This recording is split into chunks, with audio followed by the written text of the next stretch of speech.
Welcome inside Labatt Memorial Park, London Majors Baseball here on Majors TV.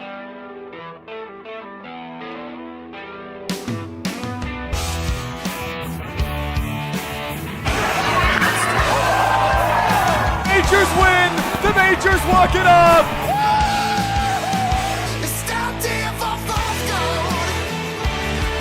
We're doing great. I feel amazing. Hit well to left field, going back. Do you believe it? He's hit it out.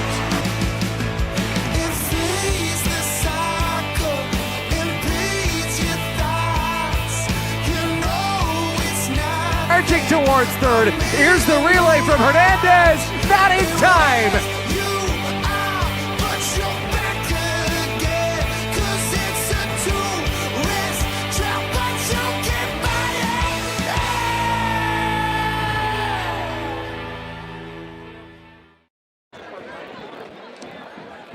Well, good evening, folks, and welcome to beautiful Labatt Memorial Park, the home of the London Majors. It's a beautiful Monday night for some baseball, and it's the only night, actually, we'll have a Monday night game here between the Brantford Red Sox and the London Majors. Now, for the Brantford Red Sox, 10-19 on the year. They've had a great offense overall for the whole month, and the whole season, rather, but it's been their pitching staff that has been a major problem. They have a team pitching ERA of just under 8.5, and the team whip is over 2. That is the highest in the CBL. As for the Majors, 23-11 on the season. They're coming off of a massive win over the Welland Jackers, 6-4 in their last contest. That brought them to a half game back of first place. Now, without further ado, we're in for a great matchup here this evening. Let's send it out to the gentleman who will call this game. Justin Koehler is with Owen Taylor. Gentlemen.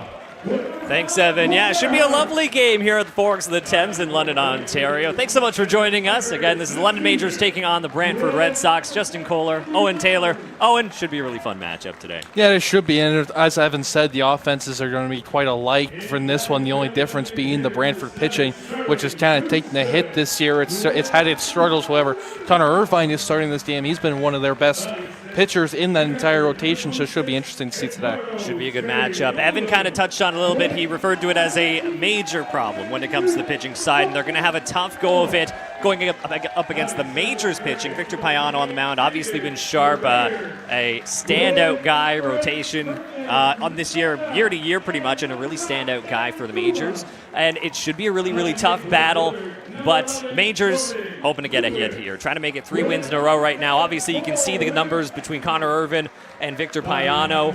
A little bit different. You'll see some similarities when it comes to the strikeout numbers in particular, but one big metric we might keep a big eye on is that walks per 9. Obviously, 3.95 versus 112 between Irvin and Payano. We'll see how that matches up here on this nice Civic Holiday Monday. Yeah, it should be interesting to see a big right-hander in Brantford versus Victor Payano, who we know what he's able to do this season, a 7-1 record on the year. It's the first time you'll see this Brantford Red Sox offense, and as you look towards this kind of matchup today, it should be a very interesting one to see. And so while we have a second, we're not the only ones with a little bit of fun stuff to talk about, some good info today. We will throw things down to Evan Fredrickson, who we heard from earlier, our third man on the field for today's Roops Report. All right, I'm here with Jim and corner of the London Majors, Roop Taylor. Roop, as always, thank you so much for doing this. You guys are coming off of a really impressive winning off the Welland Jackfish a couple of days ago, and now moving to a stretch of 5 games in 7 days. How's your group feeling? We're feeling good. Like our approach is next day. So next day is today, and you know what? That's all we can control. We don't look too far ahead, don't look behind. So we got a good Brantford team coming in, good hitting Brantford team. And, they got their ace going. Plus, they're feeling good. They beat well 4-2. So it's going to be a good test for us. You've got your ace Victor Payano on the mound, and like you just mentioned, this is a good Red Sox offense. What are the goals for Payano against this offense that can hit home runs, but that can also put the ball in play? Keep him off balance. Payano's got a good fastball, good curveball. He keeps him off balance. Top pitcher in the league, right? So he's going to do that. He always gives us a chance to win. We just got to provide some offense and roll from there. And you're up against Connor Irvin, like you just mentioned. He faced the Majors the last time he was out there. What adjustments do you guys have to make to kind of reform that offense against him? He attacks the zone. He's got a good fastball. It's laying off the high fastball. Talk to the guys about that, especially early. Then he's got the slider change combo, which is a low pitch. So just staying disciplined with that and attacking the fastball. Rupert, as always, thanks so much. Good luck tonight. Thanks for having me. Obviously, The city loves you. The city adores you. You're a fan favorite across the board. How is it dealing with that much pressure, being in that celebrity spotlight everywhere you go? Perfect. That's good enough. How do you stay so fit and lean on a regular basis? Nice. I like that. Running's very important. Cardio. I'm not confident on what that is. Oh, yeah, there you go. I can appreciate that one, 100%. And I guess last personal tip, everything aside, how do you keep the beard so nice and well shaved consistently? I can never seem to get as good a one as you. Like, are you talking like a cream or an oil, something like that? Okay, perfect. I incredibly appreciate your time. Thank you so much for talking with me today. Excited for the season, huh? Yeah, it's gonna be a lot of fun.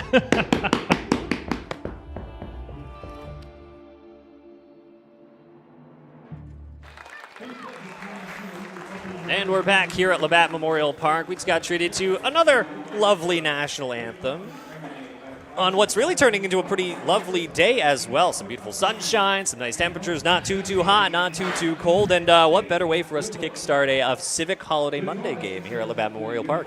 Yeah, a bit of an earlier start than we're used to seeing. A nice 6 o'clock game. That means I can go home a little bit earlier today. But yeah, it's a beautiful day out today, as you said. And as we look at this matchup, there's Victor Payano's numbers on the year, a 7-1 record for him, with just a 3.22 ERA on this season. On another little note, is 59 strikeouts to just 8 walks. He's tied for second with the least amount of walks for pitchers with more than 40 pitches, with 40 innings pitches. So it should be a good one for him today. And see if he can keep his command of the zone and get through it quite nicely today.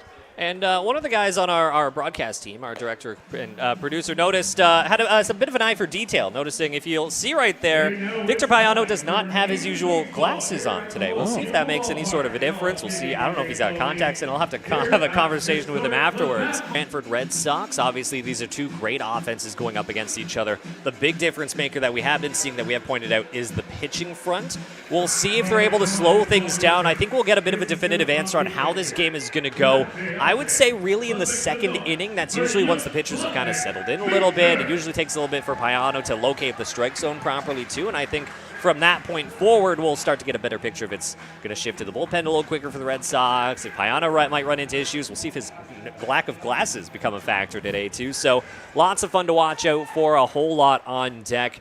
And it all gets started in just a few moments. Jacob Cantor going to be the first one up, the shortstop for the Red Sox, and some pretty solid numbers on the year so far. 275 average, couple home runs, 13 ribbies under his belt as well. So good leadoff guy for the team. And we'll draw on some of those comparisons looking at the Majors offense as well when we get a little bit further. But in any case, should be a lot of fun.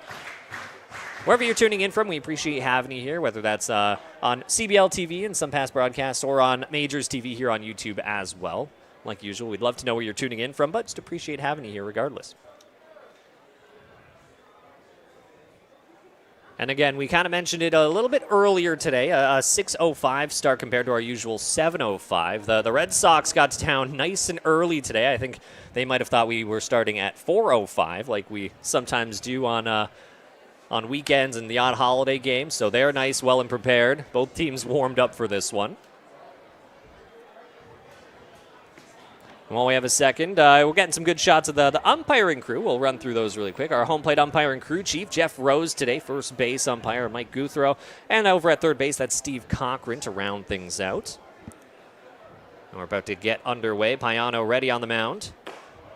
First pitch catches the corner, strike one, and we are officially underway. So yeah, the goal for Payano today, just to try and cruise his way through this, try and stay comfortable against this really good Red Sox offense. And if he can get that and the offense can get something going, it should be a good day.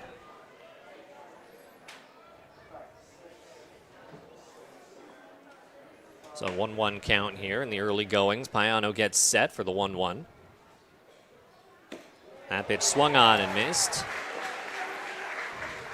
Good pitch there to put it in Payano's count, 1-2. And we'll see how much the sun becomes a factor as we go on. Obviously, it's an hour earlier than we're used to in terms of our regular Friday night games, what we normally see at Labatt Memorial Park. So we'll see. Just obviously, the sun's going to be a little higher for a little bit longer. We will get the lights turned on and having their own impact a little bit later, just later than we're used to. So we'll see particularly how the defensive side goes with all that extra sunshine. So 2-2 pitch. That one's a bit down and away, making it a full count. Yeah, it'll definitely be a little bit more difficult for the hitters as well, having to see the ball out of the hand in the sun, then having to try and find it this whole way through the shade. So the payoff pitch coming in. And that one catches the bottom part of the plate. A bit of a late call there, but goes in Payano's favor for the first strikeout. Cantor, a few words with the home plate umpire just to double check exactly where that was in relation to the bottom of the strike zone, but Payano going to be happy with that one to get this going. Yeah, that was right at the bottom of the zone. Jeff Rose saw it right away. It was kind of a delayed kind of punch-out call from him. However, it is in there and an early strikeout so far. That'll bring up Brody Black into the box now. That one catches the plate for a strike.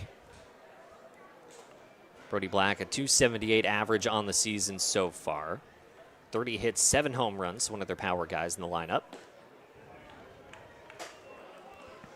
Big curveball trying to get that one in. That might have been one of the slower ones with the most arc I've seen from Payano, to be honest with you.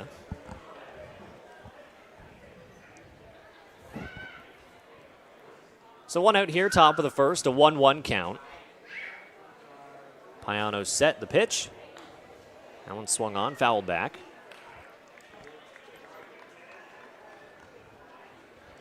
And Brody Black had himself quite the week last week. 6 hits and in 12 at-bats.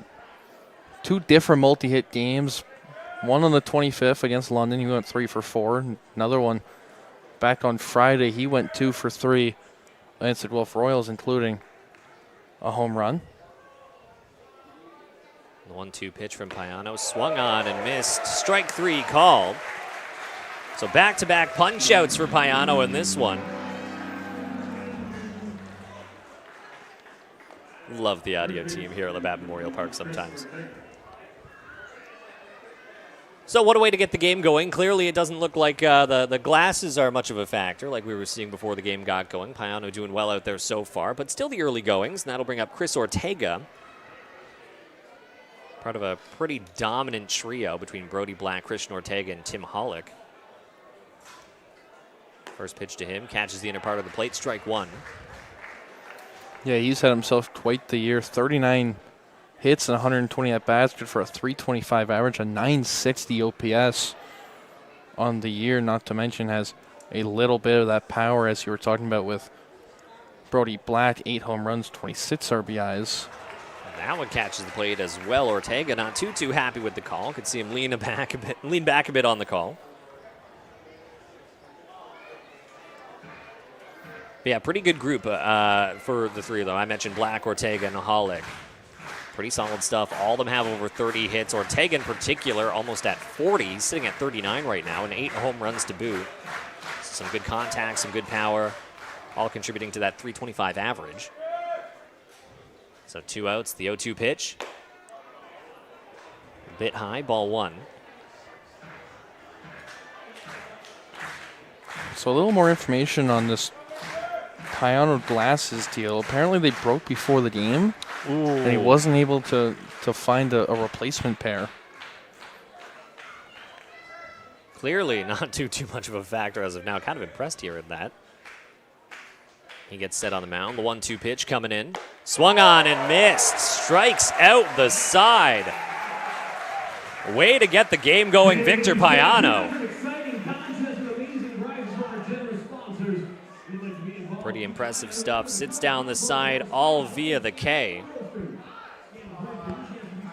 Almost seems like he doesn't need the glasses anymore. He's straight out the side to start the day, and one of his best openings to a game this season. Yeah, unless his prescription is a 0. I don't know how. It seems like he's doing fine without him, but a lot of that comes down to the pedigree. Obviously, Victor Payano, also the pitching coach for the majors as well.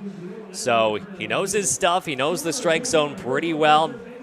Good chance he just doesn't need the glasses whatsoever when he's out there. No, it's definitely just come great with the role that he's put himself in. Here's the starting lineup for your majors today. Michael Escato leading off as always. It's the same lineup that we saw on Saturday night against Welland in that 6-4 victory over the Jackfish. Trent Lenahan second. He'll be at first base, followed by Christian Noah out there to round out the middle infield. Tucker Zadunik out in right, followed by Starling Joseph. Eddie Diolio, as we know already, the battery for Victor Payano, followed by David Dreyers in the hot corner at third. Jordan Lewis, who has had one heck of a start to his majors career, he's out in left field, followed by Jarrett Burney out in the 9th spot in center. So like you mentioned, kind of what we're used to seeing a lot of times in the majors, especially just as of late. You mentioned that game against Welland. That was a pretty fun, interesting one to watch, I guess would be the word for that. But always some fun, interesting broadcasts all across the CBL. We're happy to have you here with us today. One of 2 games on the go across the CBL. Guelph and Hamilton also facing off, the Royals and the Cardinals. As of now, the Cardinals are ahead. They're in the top of the 8th, leading 7-3 against the Royals. And then obviously here in London, still nothing game as we start pushing into the bottom of the 1st. But yeah, this team has really been firing on all cylinders. Obviously, we've talked about Brantford's offense, but the pitching leaves a little bit to be desired. The majors have been doing incredibly well, sitting in 2nd place, a half game back at the Welland Jackfish, riding a 2-game win streak, 7 for their last 10, and have been looking pretty sharp. Their home record in particular has been amazing. They clearly love playing in front of the London crowd here in town, a 13-3 record at home. And to contrast, the Red Sox, not as well on the road. 2-11 record in comparison, so they're looking to improve, but both teams are riding a win streak, so hoping to keep the momentum going. First pitch to Escato, just a bit inside for ball 1. Michael Escato, a man who leads the league in at-bats, and that one's grounded over towards the shortstop. A slow grounder, though. Quick throw over towards first. Picks it up cleanly for first out. Good pickup there from Ortega over at first.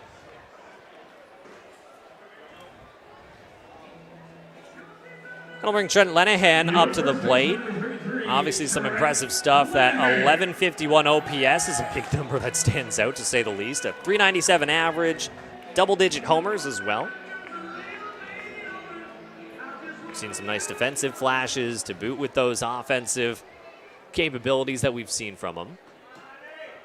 First pitch to him, swung on and missed, strike 1.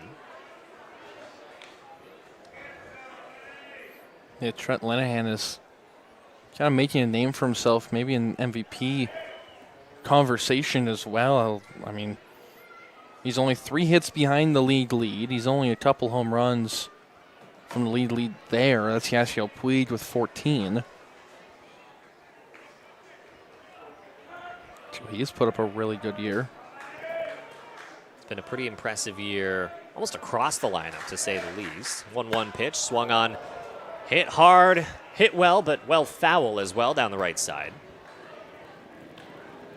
Yeah, Trent Lenahan up to 56 hits, 10 home runs. Needs 1 more to make it 30 RBIs on the season. But yeah, you go Escato, Lenahan, and Noah Zadunik. Some impressive stuff. A pretty dangerous start to the game against a lot of these opposing pitchers. The 1-2 pitch. Swung on and missed. So Irvin off to a pretty nice start so far. 2 quick outs, the ground out and the strikeout. Yeah, both pitchers having a nice start to this one. We see our first 5 hitters retired cleanly. Now Christian Noah a chance to do damage. Another guy who's just been amazing this season. Pretty even numbers between lefties and righties as well. So just good plate discipline, good bat to ball skills, a good little hit of power in there. 10 home runs on the season as well. You know, when your top 3 in the order have a combined 29 home runs. That one's hit hard deep towards left center. On the warning track, though, Holmgren able to make it in. So 3 up, 3 down, 6 up, 6 down, really, to get the game going. So nice clean slate, no hits, no errors, no runs as well between the Majors and the Red Sox. So we'll get ready to push into the second inning here at Labatt Memorial Park. We're going to take a quick commercial break. Be back in just a few minutes. Again, you're watching the Brantford Red Sox taking on the London Majors right here on Majors TV. We got this, united, step it up, keep on thriving, we trying, keep shining, living in a world where we collide. When we're together, amazing things happen. Feel what it means to be greater together. Shine on. Hockey isn't a game, it's a legacy. VMF Sportswear builds custom pro-level jerseys, socks, and apparel, like team hoodies and workout wear. Your colors, your crest, your identity. Create yours now.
Back here at Labatt Memorial Park, the Brantford Red Sox taking on the London Majors, pushing into the top of the second here on the Civic Holiday Monday game.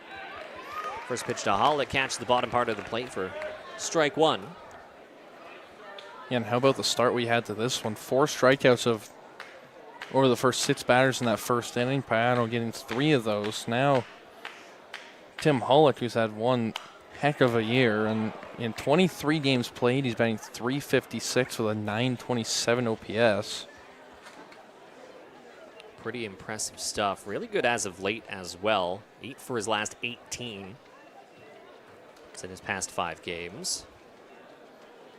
He has hits in 5 straight, hits in his last 7 of 8.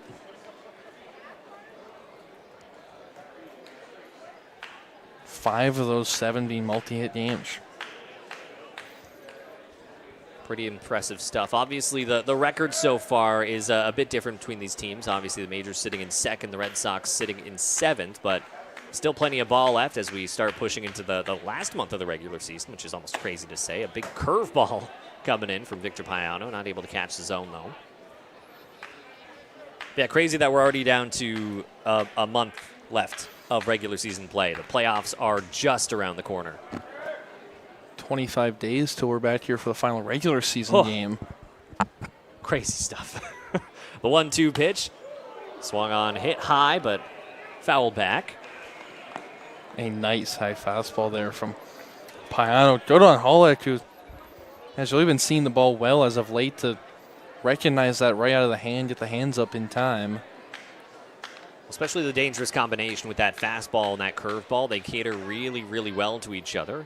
The 1-2 pitch is grounded over to third base. Dreyer is over there. The long throw towards first. And gets it cleanly for the first out. Some pretty solid stuff so far. Yeah, and there was that fastball breaking ball that you just mentioned. That was a slider that time from Payano. He was able to get Hollick to get over the top of it.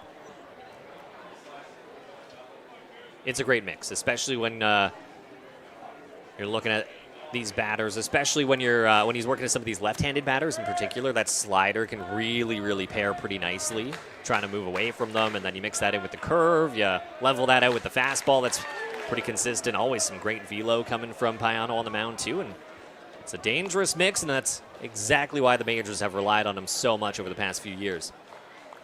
Yeah, and he's kind of a 4-pitch guy. He really only goes to 3 of them. He's more fastball, slider, curveball. He does have a changeup in there as well that he will use to right-handers.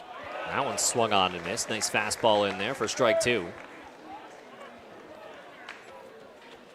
Doesn't use it very often, so it really gets tricky once it comes out of his bag.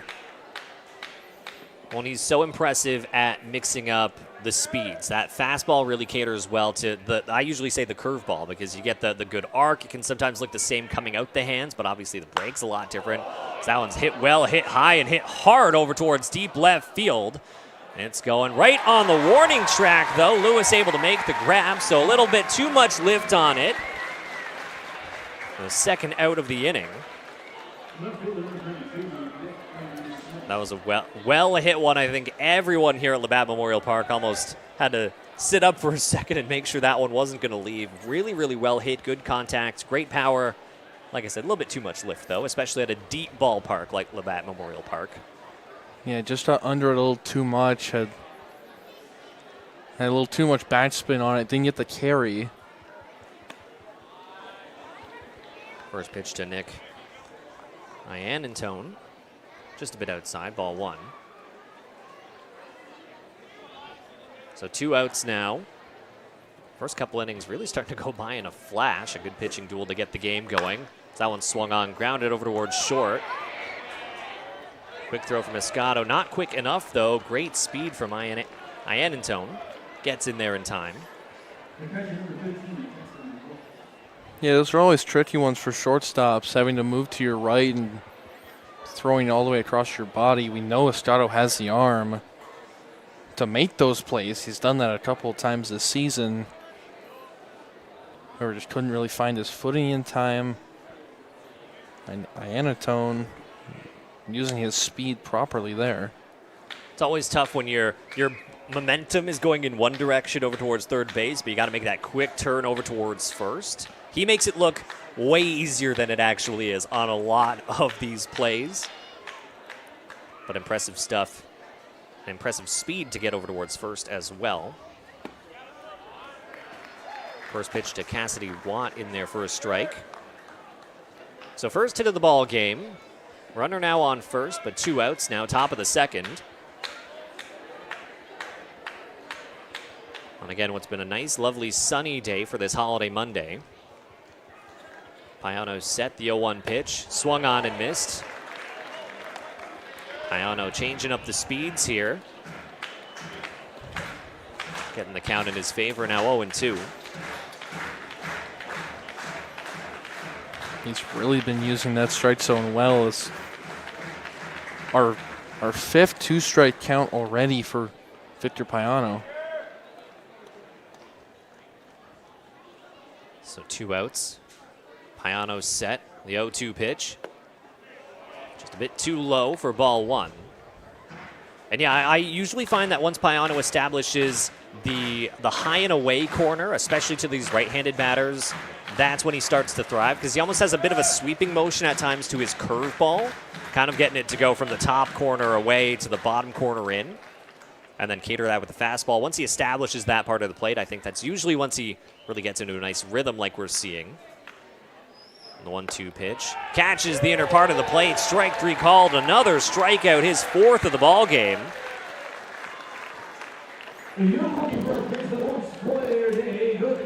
So first hit of the ball game, but no damage done. Payano looking sharp in this one so far. Yeah, Payano is just absolutely rolling. 4 strikeouts in the first 7 batters, and really the hit wasn't too much damage anyways. It was just an infield single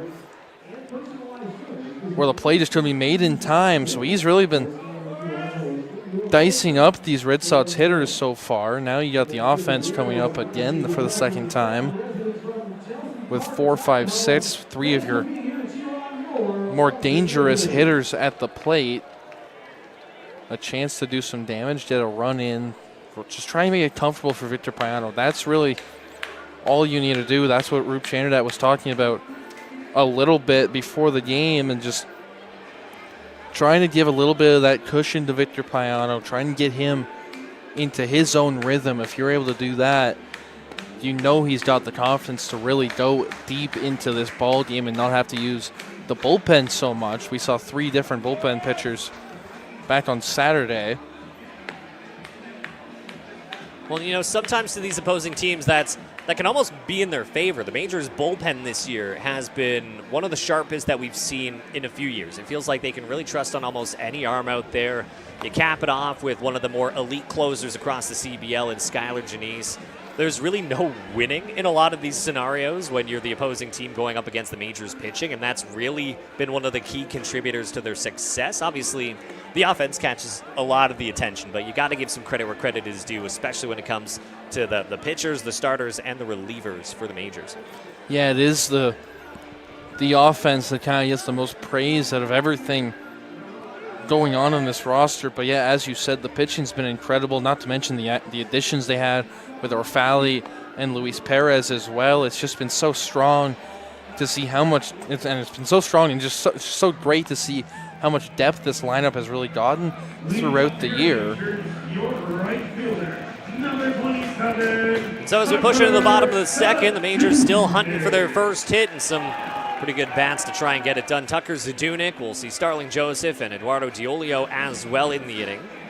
All gets going with Tucker Zadunik, though. He's batting .355 on the season. Just needs one more hit to get his 50th hit of the season.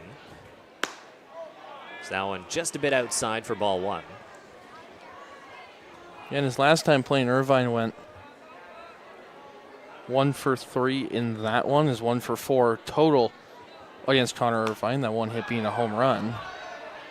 That one's absolutely rocketed up. Could hear the clang up here in the press box behind the plate. It was one of the louder ones that hit the roof. We had one back on Friday that was pretty loud. I'm not sure if the broadcast really heard it all that well, but it's like to keep us involved, you know. That was a hard one. The 1-1 pitch swung on, hit well over towards left field.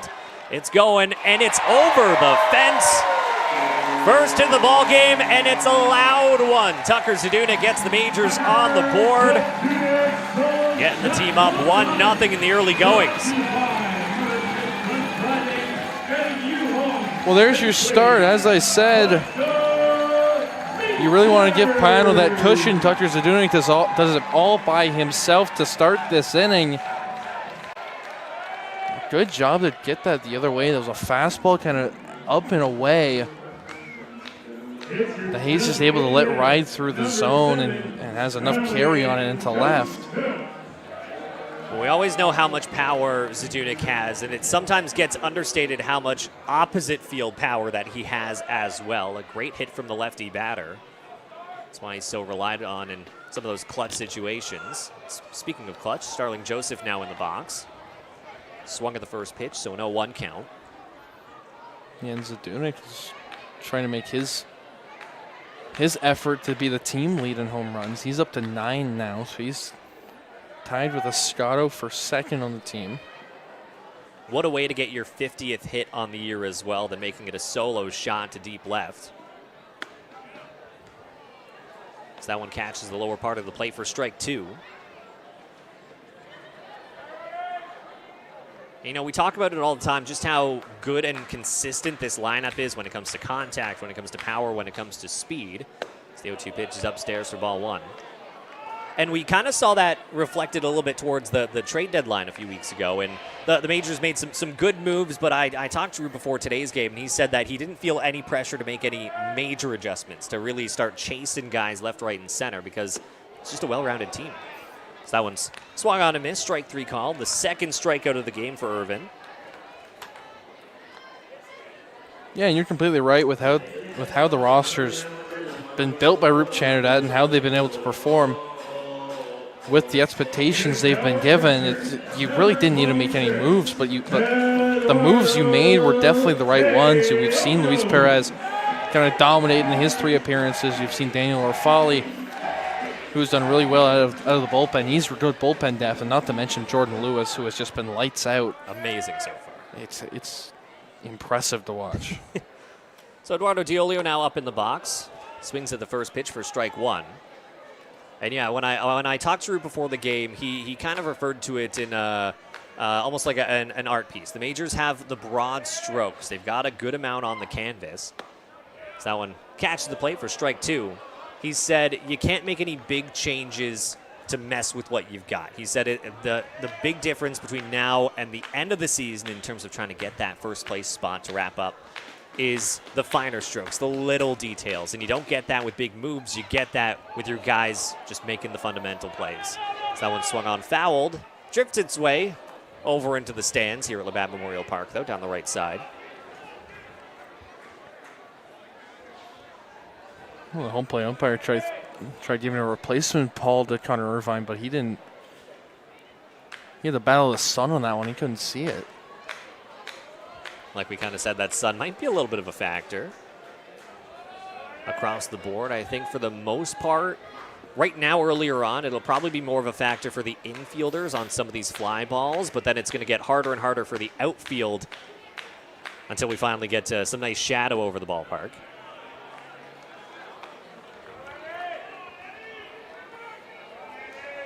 So one out now in the inning. That will count 1-2 on Eduardo Diolio.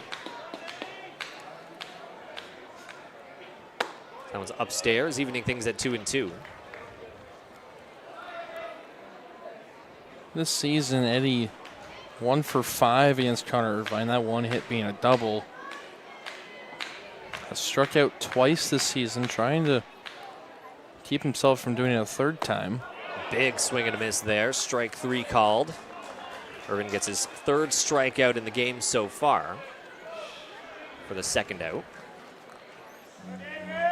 So it's looking to be a really big pitching matchup so far. We've seen seven strikeouts so far, 4 from Payano, 3 from Irvine now. You know, it's almost become a bit of a meme at this point up in the London Majors press box of how much I like pitching duels and how much I like some low-scoring efforts, but I say it every time, I love a good pitcher's duel. So that one swung on, hit hard right over at the Red Sox dugout. So you must be really happy to be back for this one, eh? Oh, yeah. Oh, yeah. It's been a great start for you. I've said it in the past, you know, I like a lot of home runs. I like the high-scoring games, but I've always been a guy when it comes to precision and just how much the pitchers in particular can flex the accuracy, the finesse when it comes to what they do. And I just love seeing them keep batters on the toes. I love seeing the back and forth and sometimes how one mistake can be the difference between a win and a loss in baseball. I just find it so entertaining. But I understand not everyone loves that. So 1-1 pitch just a bit outside, making it a 2-1 count with 2 out now in the bottom of the second. You just don't like counting high hit totals, I think. You know what? That's what it is. I think you look through your score sheet and you start to lose count as you go through. No comment. 2-1 pitch. And a bit downstairs for ball 3. Yeah, you know, I get paid to talk for a living. I'm good with letters. I'm not as good with numbers. We've been over that before. It's a good thing Keaton does all the stats for you, eh? Yeah. And, you know, you're not supposed to rat me out like this on the broadcast, you know? That one's hit hard and hit well over towards right center field. It's going at the fence. Leaping grab off the wall. Dreyers gets over towards second, and he'll stay there with a very loud, very deep double here at the ballpark.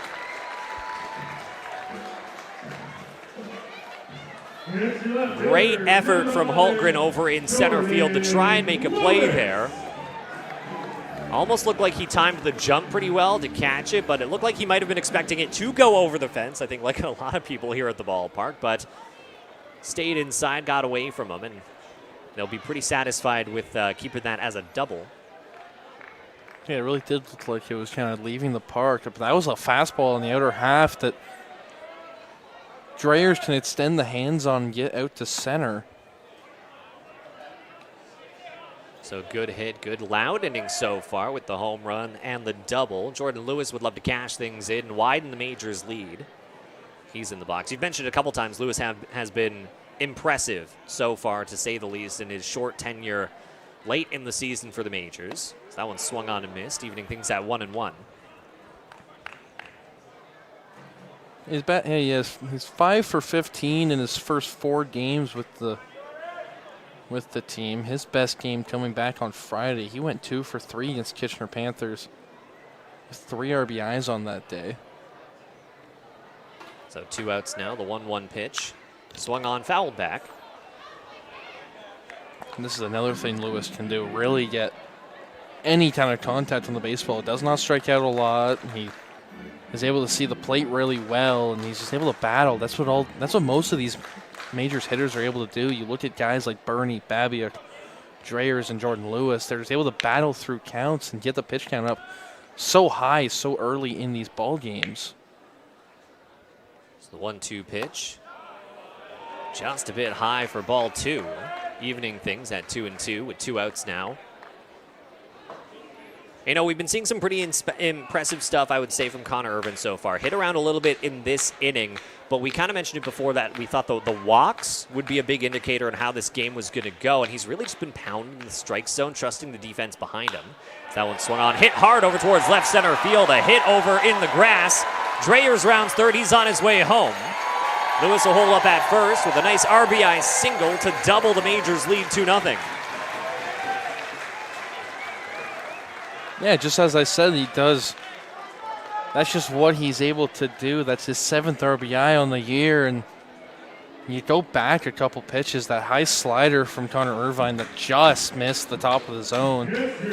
That's one of those things with Jordan Lewis. He has such a good eye to see those pitches and lay off, and then come back on the next one and extend the hands to get that out to left center. I'm convinced that Lewis is just trying to catch up to everyone else. Obviously, a late addition on the team, and you think he can get 60 hits by the end of the month? Oh, no. But you want him to catch up. I think he'll do his best, you know. And obviously, we've been seeing it pretty well in the hit column for him, the now RBI column for him as well, and pretty impressive stuff. And he'll pass things to Jared Burney. Lewis darts over from first over towards second. In there in time. A nice clean steal for him to put a runner back in scoring position. And that's been almost the definition of what this team was trying to build from the get-go. Some great contact, a good little bit of pop, some good baseball IQ, and some good speed. And for being such a late addition, Lewis has really fit the pedigree of what we've seen in this team. And Burney, who's now in the box with a 2-0 count, also fits that definition pretty well. .299 average on the season. So that one's in there, called strike. Yeah, and these two really fit the system so well. And with how much speed you have through this lineup, Jordan Lewis being another example, that was his 2nd stolen base on the season. Irvin eyeing him down over there. The 2-1 pitch downstairs for ball 3. In the dirt. Good job on Watt to keep it in front of him. And like clockwork, there the London Ballflowers starting to have their voices heard at the ballpark. They've really had their fun lately. Always having a good time. So 2 outs now, bottom of the 2nd. The majors leading 2-0 over the Brantford Red Sox. Connor Irvin set. 35 pitches, the 3-1. Catches the bottom part of the plate, making it a full count. And you weren't here on Friday. I'm not sure if you were watching from home, but we did have a season high for our Ballflowers. What was the what? We got up to 8. Got up to 8. We got up to 8. It's pretty impressive. Something we might not see for the rest of the year. Payoff pitch, swung on, grounded right up Main Street, bounces off the second base. Lewis rounds third, he's on his way home, and just like that, another RBI single, back-to-back now, and a great little hot shot from Jared Burney.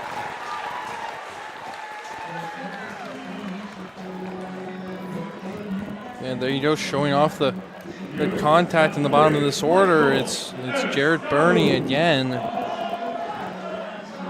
with another hit. Now a 3-0 game. Looks like we're going to have a quick meeting on the mound. Some slight movement over in the Red Sox bullpen. Just a couple people standing up, but not much still going on. So it looks like it's just a slow things down for Irvin. Trying to see where he's at. Obviously gotten hit around a little bit. 4 hits so far for the Majors, all in this inning, alongside those 3 runs. And yeah, he's just been pounding the strike zone left, right, and center, but he has been leaving a few cookies for the Majors to hit, and they've done really, really well in cashing in the opportunities that they've got.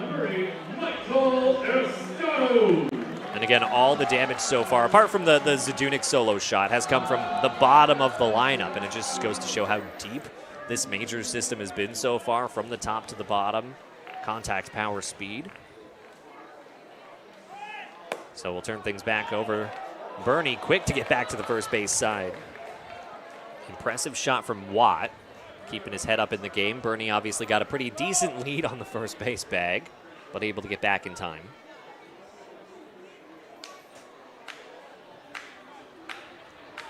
So yeah, back to the top of the lineup. Michael Escato in the box, the shortstop. That one swung on, fouled back.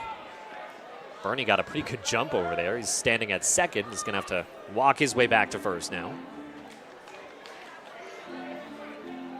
Yeah, and as you were saying, with how deep this lineup is, it's really just a 5-tool team. You just have everything it's selling at such a high level through the first 34 games of the year, and now we got 14 more to show you can continue to do this going into September.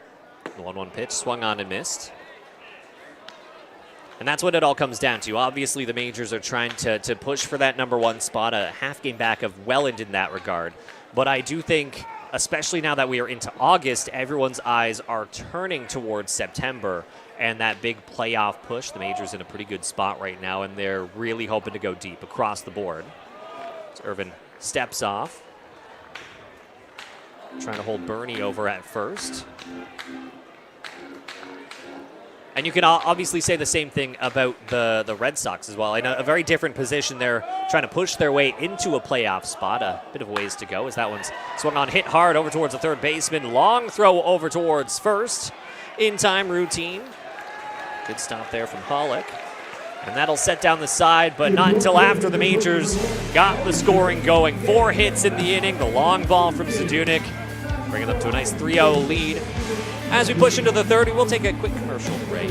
Again, you're watching the Brantford Red Sox taking on the London Majors right here on Majors TV.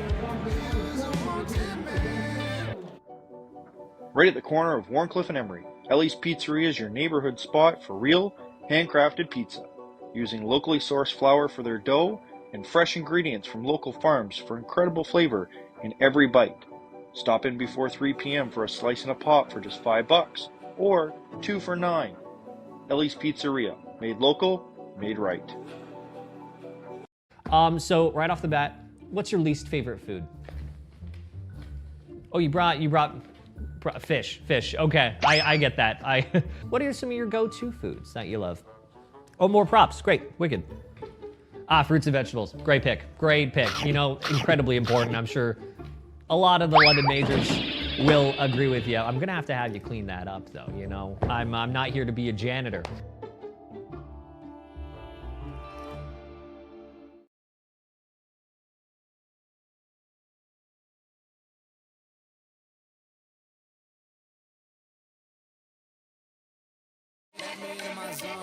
Let me into my zone. Please don't let me into my zone.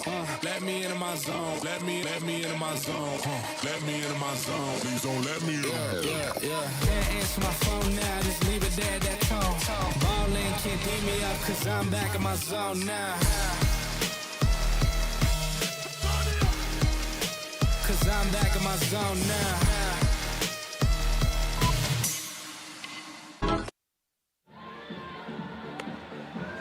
And we're back here at Labatt Memorial Park. A good showing so far from the Majors, and Tucker Zadunic out there in right got things going in a pretty loud fashion. A solo shot to get the bottom of the second going. And then it really carried forward from there. 4 hits in the inning. Now a 3-0 lead for the Majors. Payano on the mound would love to keep it that way as we get into the lower portion of the lineup for the Red Sox. Lucas Lefebvre now in the box. He's the second baseman for the Red Sox today. First pitch to him from Payano. Catches the lower part of the plate for strike one. Yeah, Lucas Lefebvre has just been trying to get the bat going in his 15 games this year. Only 4 hits in 33 at-bats, so he's still trying to find his space in the lineup. His first start since June 13th against Hamilton.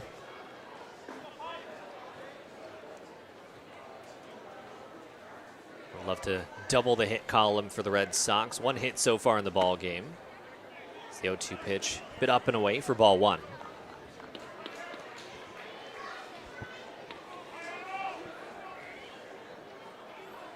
He's just really trying to find himself this year. Had a very strong 2025, a .303 average in 25 games. So that one swung on. Popped up over towards shallow right. The second baseman, Noah, back there, makes the grab for the first out here in the top of the third.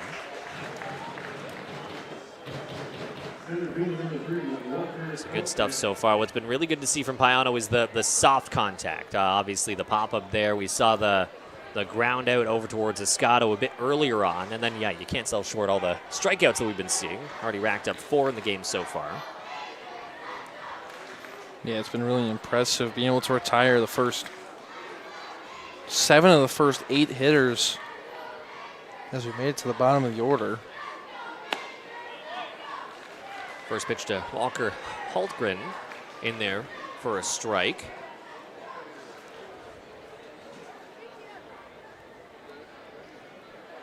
It's a lovely day. A pretty decent crowd here at Labatt Memorial Park on a holiday Monday. That one's swung on, foul back.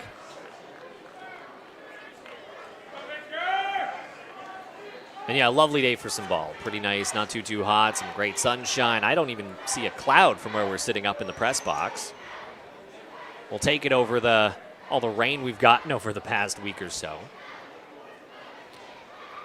The 0-2 pitch, foul back. So coming into this game, the Brantford Red Sox were 7.5 games back to the 5 seed Guelph Royals. They fall to the Hamilton Cardinals. That game finishes a score of 7-6. Now a win here will bring them even closer. Now again, as we mentioned at the start, this is only their 30th game of the season. Guelph just finished their 35th, so there's still 5 games in hand. And really just a couple games in hand of really everybody in the standings. So it's not to mention that although they're out of the playoff spot right now by a pretty big margin, it's not to say that they're not fully out of it. That one's in there, under part of the plate. Strike 3 called. Hultgren trying to see exactly where in the zone it was. And Payano racking up his 5th strikeout in the ball game. It's really just been so impressive to watch Victor Payano. 5 strikeouts through your first 9 hitters of this one. Struck out more than half the lineup. Wow. In the first go through, so hard to sell that short. So we turn things back over. Jacob Cantor in the box. And to kind of add to the point that you were just making there, obviously there's a lot of baseball to go. I would say we're kind of some optimists up in the booth. There's a lot of games to be played. And like you mentioned, Brantford in particular has almost fallen victim to the weather and Mother Nature more than any other team. So they do have a few more games to catch up on compared to everyone else. So they do have a shot of closing that gap. 0-2 pitch, swung on and missed. Obviously, it's not going to be easy. They need to rack up a couple win streaks to really get things back in the momentum, but there still is a shot. Anything can happen in baseball. But that being said, we are 2 pretty optimistic commentators in this league compared to some others. So, but their offense is really doing what they can. That one swung on, hit well over towards left center. It's going to find the gap and drop in the grass. Lewis over there makes the throw back in to keep it to a single, and a nice little shot there to double the hit column as Jacob Cantor gets on base with a single. Yeah, just a good piece of hitting from Jacob Cantor, able to use the lefty-righty matchup to his advantage and kind of poked one out into left center. I want to go back to your point. Again, I will agree. Maybe we are a little bit optimistic. However, it is still going to take almost a miracle. You still have so many games to play in such a short span. I mean, looking at this, they play on Wednesday and then Friday, Saturday, Sunday. So there's 5 games already this week. Payano makes the throw towards first to keep Cantor tighter to the bag. It's going to be really straining on both your offense and your pitching staff going into the rest of this year. It's going to be the same for London. We play, including this one, 7 games in 11 days. That one catches the zone. Strike one called on Brody Black. And yeah, obviously we mentioned there's a lot of games left for the Brantford Red Sox to play comparatively to all the other teams. But yeah, this you made a great point. It's not really the way you want to do it. It's a lot to catch up on in a very short time frame. It's going to be a few busy weeks for the Red Sox. We thought we had a busy week on deck here for the majors, but they're going to have a tough go over the next few weeks catching up. So that one swung on and missed for strike 2. Which then obviously opens the door to potential fatigue, some injury concerns, which is not what you want when you're trying to inch your way closer and closer and closer to a playoff spot, but it can happen. Baseball's a great game. So 2 outs now, top of the third, the 0-2 pitch, upstairs, ball 1. Yeah, I like the way you said it, and it's this month alone is really going to show you what team is really going to be the most competitive going into the playoffs and the postseason. It's really going to kind of determine which teams are really legitimate, which teams are kind of on the brink of that kind of point. That one swung on well high. Jared Burney having tracked that one down, but Tucker Zadunik's going to make his way over to make the grab for the 3rd out in the inning. So back-to-back innings with a single, but back-to-back innings with no damage being done. The score remains 3-0 for the Majors. Yeah, just another strong inning. I mean, he adds 1 more strikeout to his total. Again, as you said, 5 strikeouts already just through 3 innings. He has been really strong. The offense will come right back up, who put up 3 back in the bottom of the 2nd, looking to do more as we get at the top of the order yet again.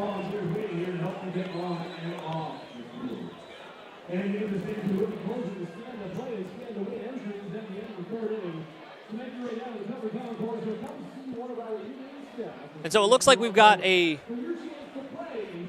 Oh!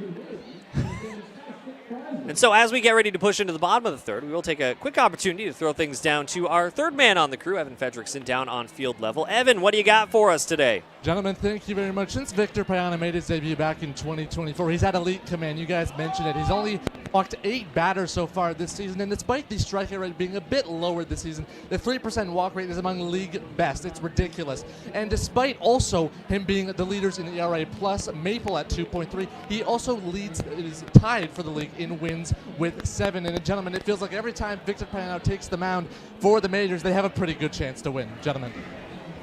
Yeah, you couldn't say that any better, Evan. Obviously, some great stuff from Payano on the season as a whole, and a great start today as well. So you love to see it, a key contributor on and off the field. But obviously, what's going to catch a bit more of our attention is going to be what's being done on the field on a regular basis.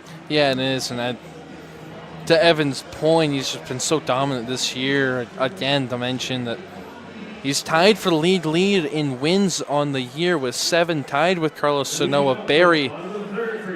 So it's just been really good for him. It's been really good for all the pitching, really, in this lineup.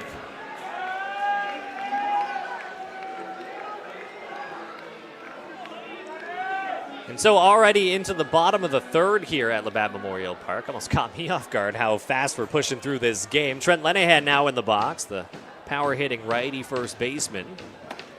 First pitch, an off-speed to him. Bit upstairs, though, for ball 1. Yeah, struck out his last time up back in the 1st off a really good sequence from Connor Irvine. Got a nice fastball by him that he was just able to check up on.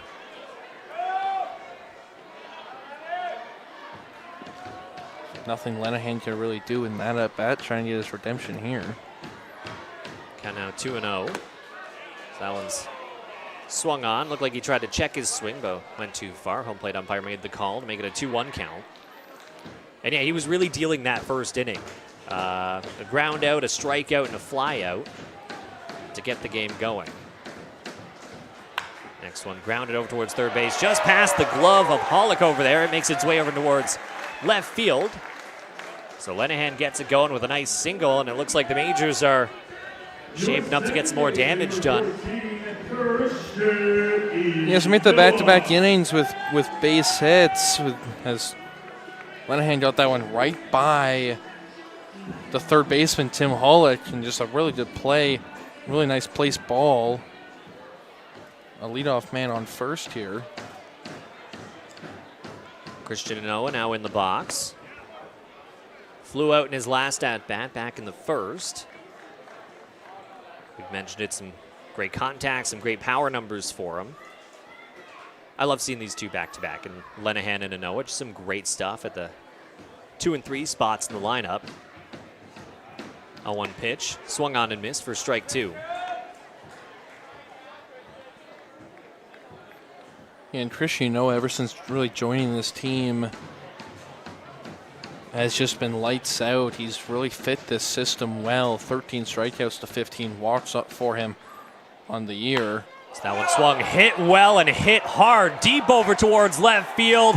Off the pole, a no-doubt shot over there. 2 more runs on the board, and a loud one for Christian Anoa.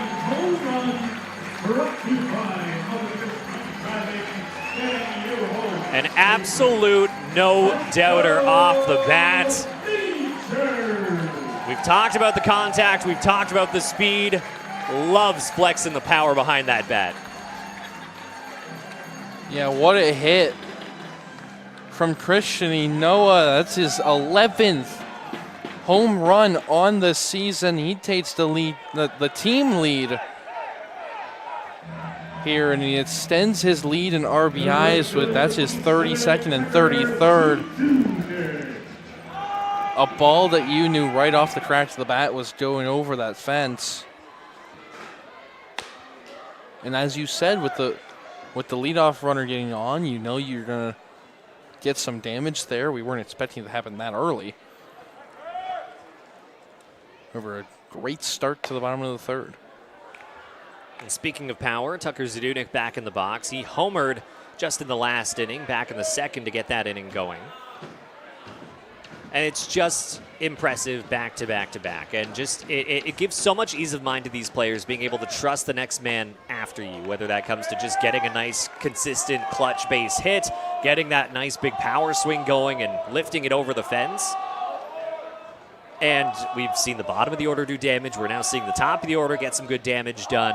And just love the consistency as Tucker Zdunek rips that one, but down the first baseline foul. Yeah, and you can talk to any of these Majors players about that, and the way they kind of roll through these games, it is really a next man up kind of thing. Everybody will say that. You just have so much trust within everybody.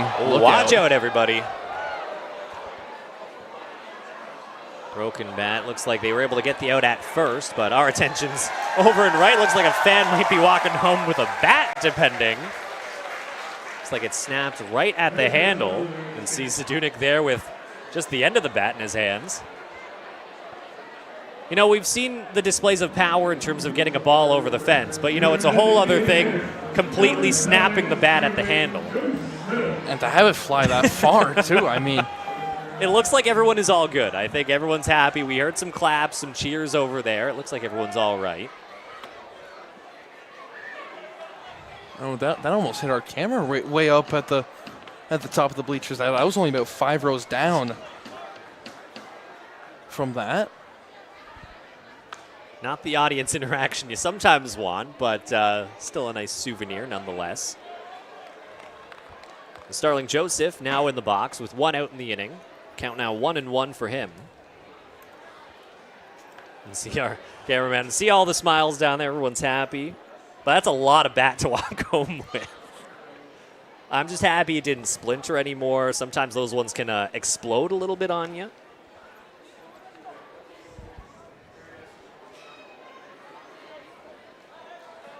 little action in the Brantford bullpen as well. Looks like Jose Arias up and moving around.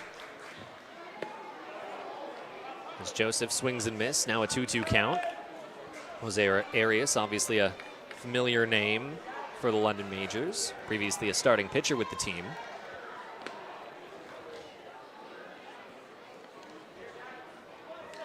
So 1 out now, bottom of the third. Majors leading 5-0, 6 hits on the ball game so far. And the 2-2 pitch swung on and missed, strike 3. Joseph strikes out for the second time in the ball game. Yeah, so after the home run, you have back-to-back outs here from Connor Irvine, the ground out, then the strikeout. That's his 4th strikeout of this one, as he's kind of found a way to recover after the Anoa home run.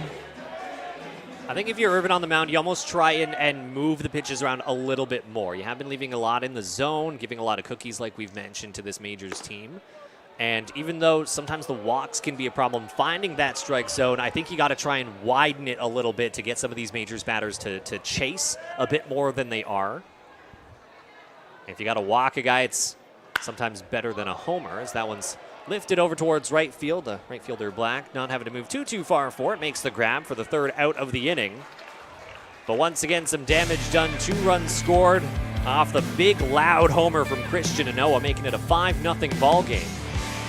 We get ready to push in the 4th. We'll take a quick commercial break. Again, you're watching the Brantford Red Sox taking on the London Majors right here on Majors TV.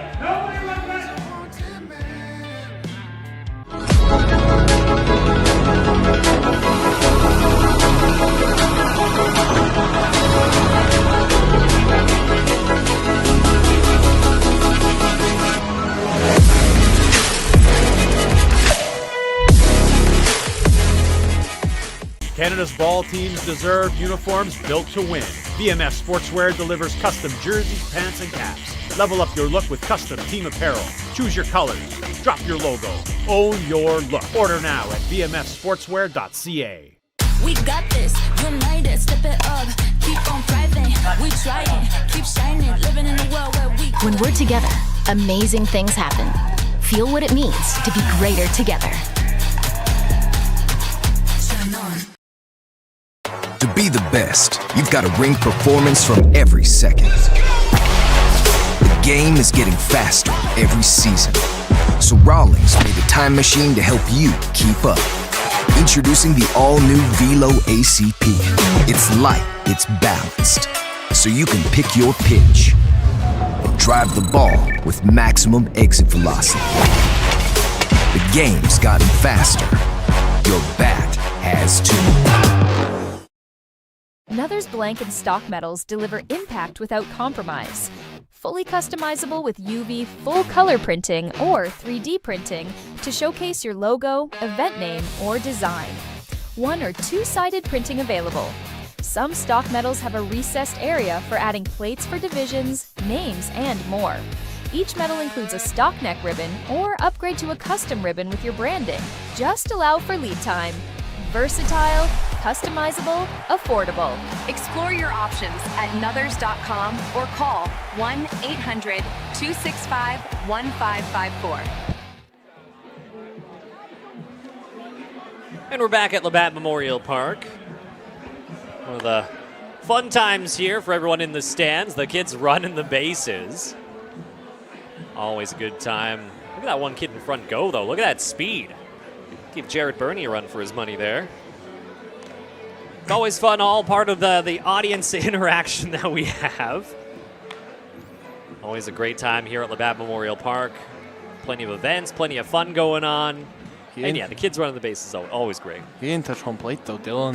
Ooh. Thankfully, Dylan's not here. He won't have to notice that. I think the word that he used the last, for those who don't know, Dylan Baker, our regular play-by-play commentator here for Majors TV, he used the word integrity, I believe it was, in terms of these kids not hitting the bases on the way around. Was absolute riot. And so we're getting ready to push into the top of the 4th now. Majors up 5-0, out hitting the Brantford Red Sox 6-2. Victor Payano on the mound, looking sharp 44 pitches in the game so far, as that one's swung, popped over towards center field. Jared Burney able to get under it, having to battle with the sunshine a little bit, but comes with it nice and cleanly for the first out. One pitch, one out here for Payano again. He's just cruising along in this one. It's just been so impressive to watch. Really only one of the 2 hits left the infield. You're through 3 1/3 already, only giving up 2 hits. It's been quick, and we've only been through, an hour now. I think it started at 6:09, 6:10 was the first pitch, so making our way through pretty fast. Tim Hollick now in the box. 0 for 1. Almost feels like the pitch clock is here, although it's not. It's just how quick these pitchers have been moving so far. 1-0 pitch swung on. Grounded over towards third. David Dreyer's over there. The long throw over towards first, but nice and routine for him for the second out. A very, very efficient inning so far for Victor Payano out there. And yeah, you know what? We don't need a pitch clock in this league. It's going through fast enough all on their own. If you can just have Payano and Keys clones every game, and with how fast they move, these games can go 2 hours. Would love that. Victor Payano on the mound. Go to the bullpen for Victor Payano 2. So 2 quick outs now so far. Christian Kazemka now in the box. 0 for 1. Flew out to left in his first at-bat back in the second.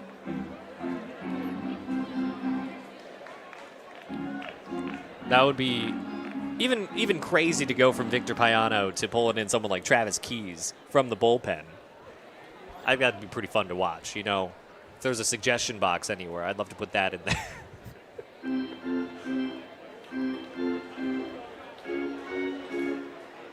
So if you're just joining us, the Majors scored 3 runs back in the second, 2 more back in the third to add up to that 5-0 lead that we're seeing. Both teams scoreless in the first. So 2 outs now, top of the fourth. Payano set. The 0-1 pitch. Swung on and missed. Great velocity there on his fastball. Yeah, that fastball really just is Victor Payano's, his money pitch. It's his go-to. It's his number 1, and it's so difficult to hit because of how much spin he gets on that. It's not really about the velocity. It's just about trying to figure out what the pitch is coming out of the hand, and it's so difficult. When we've talked about his pitch mix before, obviously the fastball, the curveball, the slider, and it makes it so tough in the box to read these because those are 3 different pitches coming in at 3 different speeds, but out of the hand they can all look the same and move completely different, which keeps all these batters on their toes, righty or lefty. He's got the good mix for really whoever he's facing. On top of the velocity to boot. It's 1-2 pitch, foul back. Yeah, just kind of the tunneling he's able to use. It's all really the same kind of sequence. The fastball up and away, the curveball down and away, slider down and in. It all just looks pretty much the same out of the hand. It's just that last second movement on it. That's what's really able to help him succeed. Swing and a miss. Strike 3 called. Payano now up to 6 strikeouts in the ballgame so far. Absolutely impressive. We mentioned it earlier. Broke his glasses before the game got going. And yeah, from what we've been seeing, clearly doesn't need them. No, he doesn't need them at all. And he's had so much control over the strike zone. It's just amazing to watch. He only just about hit 50 pitches just now. But only 2 hits through 4 innings for Victor Payano. No walks, 6 strikeouts. You had the offense going yet again, who have put up multi-run innings back in the second and third. It's looking like a good one. No walks so far, which is also a good thing to see from Payano. He's really found the strike zone incredibly well. Can say the same thing to a degree for Connor Irvin as well, who's been finding the strike zone really well, but almost too well at times. These Majors batters have been able to square things up incredibly well. We've seen some good power. We've seen some good contact as well. In a couple cases, just finding good parts on the field to hit to. So both pitchers doing a good job in finding the strike zone, just two very different results when it comes to the offensive side so far. Yeah, Irvine's just trying and find the corners, find a little bit more finesse in his pitches. He's kind of left a few over the heart of the plate, and those have been what the Majors have done damage on him for. And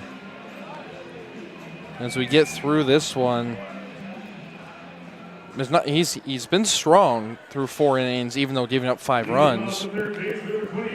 He just needs to work on getting a little bit more command on those pitches, try and get the corners, try and get the edge of the zone. Try and make it a challenge for these London hitters. So obviously 6 hits in the ball game, no walks so far. The Majors have just done a really good job of hitting in those clutch spots, some nice timely homers. Obviously, we're thinking of Christian Noah in that regard. Doing a good job with the opportunities that they've been given. As David Dreyers looks to keep the rally going. 1 for 1 so far, a double back in the second. 2-0 pitch to him, swung on, lifted over towards shallow right. Not able to get to it over there. It touches the grass, so he's going to make his way to first for a nice single. Now, we mentioned it's a lot of these hits, a couple that we've seen so far, are just finding the spots where they need to out in the grass, contributing in every way possible. These Majors hitters. You know, we've seen a lot of hard hit balls from this Majors offense. That's our first kind of blue hit of the day, and yet again, that's now 3 straight innings where you lead off the inning with a hit. And even with your 7 guy up to be able to do that, and knowing you can do damage 8, 9, and 1. First pitch to Lewis there, a called strike on the plate. And Dreyer's been pretty clutch so far. He was 5 for his last 15, so 333 average for him over his last 10. So he's been doing pretty well. Jordan Lewis obviously been doing pretty well so far. He's in the box. 0-1 pitch to him, swung on, fouled back. Yeah, a single and a stolen base back in the second. Later came around to score off the Bernie single.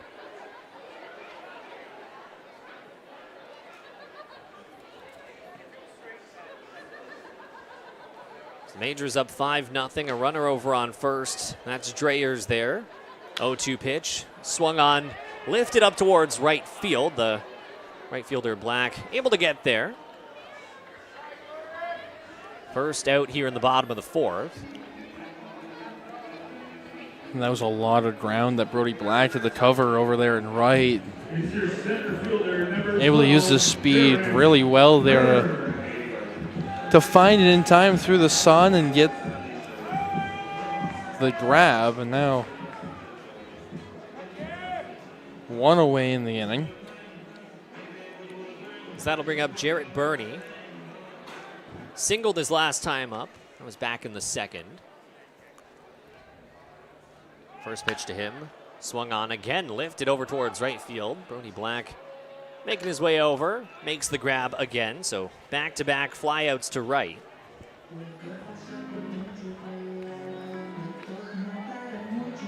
Yeah, he's really been busy this inning, and kind of the same as the Lewis one, just a really high in the air, got a lot of backspin to it.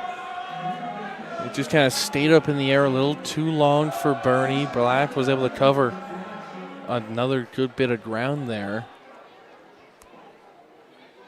Connor Irvin starting to get things back in his favor on the mound as that one swung on, fouled back by Michael Escato. Yeah, we were saying it, Irvin almost needed to widen the strike zone a little bit to try and capitalize on some swing and miss potential from the Majors here, at least try and move things around a little bit more. He's been doing a pretty good job so far this inning. Yeah, that Escato foul ball kind of got a piece of Cassie Watt right about the throwing arm. was a little shaken up after that one. Never too fun when you get one on you like that. Quick throw over towards first. No, they were never fun. I caught for a couple of years. I got hit just about everywhere off foul tips. Well, we know Eduardo Diolio has battled with his bumps and bruises so far this year back there as well. So that one catches the inner part of the plate for strike 2. Moscato all smiles. Watt will be feeling it for a couple days. Yeah. They'll definitely be marked by the time this game's over. So 2 outs now. The 0-2 pitch. Just a bit upstairs for ball 1. So 2 groundouts on the day for Michael Escato. 1 to short, 1 over to third. He's just trying to look to get the ball up. It's been a struggle for him the last couple of games to elevate the baseball. So that one's fouled back. Escato now 2 hits away from finding his 60th hit of the season, 1 homer away from his 10th on the year as well. Some impressive stuff. Pretty much across the board, his average has been pretty high. Not really any low points in the season, to say the least. Been Mr. Consistent for the majors, as that one's fouled right into the ground, bounces back. He's currently riding a 7-game hit streak, however, just hasn't really hit the ball all too hard to be able to get extra bases. He's only had one extra base hit since July 7th. That was back on Friday against Kitchener Panthers with his double. That was one of his 2 hits of that ball game. So that one's fouled back once again. A good at-bat so far from Escato. You know, he really fits the general profile of what you want in a leadoff guy. Just get on base any way you can, keep that average high. Some good plate discipline as well when he needs it. But yeah, like you mentioned, his power's taken a little bit of a hit compared to what we saw earlier in the year, but he'll take hit after hit as much as he can get. That one's downstairs. Check swing over towards the first base umpire, but they rule didn't go around, making it even at 2-2. And something a little interesting he does, and I was talking to him about it earlier in the game. I was watching him during batting practice, and usually the way you hold the bat, you'll have your hands kind of side to side, but he likes to keep his top hand a little bit lower and just kind of levitates that bottom hand index finger. It's something that kind of just more personal preference for him. He kind of built it up over the years of playing, but 2-2 pitch swung on up Main Street, past the glove of the second baseman. Dreyer's round second, on his way towards third. He'll get the stop sign. Escato will hold over at first, so his hitting streak will continue. Now 8 games in a row for him. Runners on the corners. And with Trent Lenahan now in the box, the major's starting to threaten once again. Yeah, just a nice piece of hitting there from Michael Escato. That was off the hit and run Dreyers was going on that one. It just got right by LaFave over there at second. He was heading towards the second base bag, and a good way to extend the inning after the back-to-back flyouts. You know, 2 outs in the inning. I think it was a 2-2 count at the time. So obviously going to get some good speed off of first base, no matter really what the swing was. But the majors have really been benefiting off a hit-and-run strategy in general, almost sometimes no matter what the count is. And again, that just comes down to the speed, the baseball IQ from player to player to player, and really been helping them so far in the season. 1-0 pitch to Lenahan, down and away for ball 2. Dangerous part of the lineup here. See Lenahan and Noah Zadunik.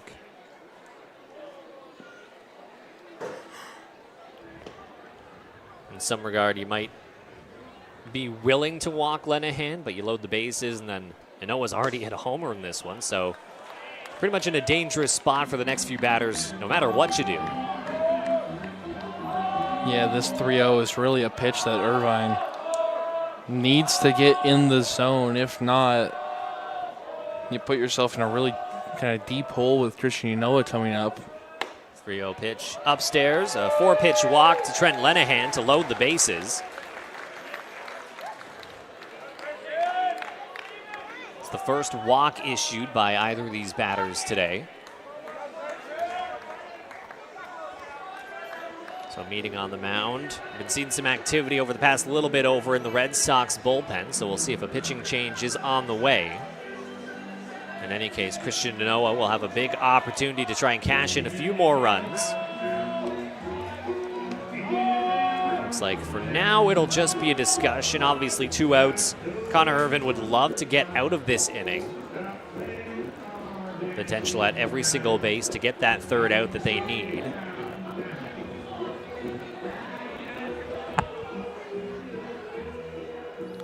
Yeah, you are still in a good spot with 2 away. You want Irvin to finish this inning out. Obviously, you're going to have a little bit of difficulty with Christian Yanoa, a guy that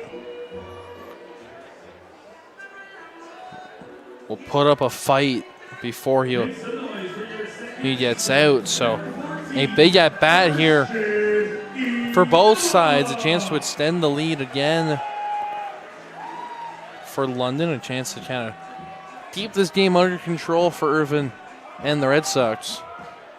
We'll see what Irvin does, whether or not he's willing to pitch around the strike zone a little bit. Obviously, we saw that two-run shot from Yanoa back in the 3rd inning. So plenty of power, plenty of contact, a very clutch hitter for the majors, and a big opportunity for him now. We'll see how he goes about it, whether he tries to just attack the strike zone, get to Yanoa in the box any way he can, or like I said, maybe be willing to sacrifice a few balls to get some swing and miss if he can. 1-0 pitch to Yanoa. Catches the inner part of the plate for strike 1. Yeah, the majors have done a really good job of working Irvine in this one. 61 pitches for him as he's trying to close out the 4th. 1-1 pitch.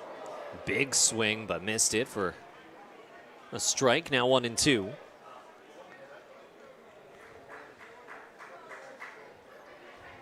Majors still currently sitting with a 5-0 lead. Scored 3 runs back in the 2nd, 2 in the 3rd. 8 hits on the ball game as well. 1-2 pitch well upstairs for ball 2. Looks like he tried to just drop a curveball into the top of the zone, but well high. Yeah, release just a little too early, thankfully for Cassie Watt. He's able to get up in time to secure that baseball. 2-2 pitch. Swung on and missed. Strike 3. Some timely pitching from Irvin on the mound to limit any damage. The base is loaded, but no runs in the inning. The majors will still retain that 5-0 lead, though. And as we get ready to already push into the 5th, we will take a quick commercial break. Again, you're watching the Brantford Red Sox taking on the London Majors right here on Majors TV. Nether's blank and stock metals deliver impact without compromise. Fully customizable with UV full color printing or 3D printing to showcase your logo, event name, or design. 1- or 2-sided printing available. Some stock metals have a recessed area for adding plates for divisions, names, and more. Each medal includes a stock neck ribbon or upgrade to a custom ribbon with your branding. Just allow for lead time. Versatile, customizable, affordable. Explore your options at Nuthers.com or call 1-800-265-1554. Make a bold statement with the Champ Chain, the ultimate award for champions. At 5 to 6 inches wide, this eye-catching medal is built to impress, fully customized with your logo and cut to shape. From the court to the boardroom, this award brings energy and attitude to every celebration. Great for recognizing your MVPs, players of the game, or hardest worker. Level up your recognition game with the Champ Chain. Order yours today at Nuthers.com or call 1-800-265-1554. Smoke alarms expire after 10 years. Check the date and test your smoke alarm today. A working smoke alarm is a gift the whole family can enjoy. Follow us online at LDNONT Fire.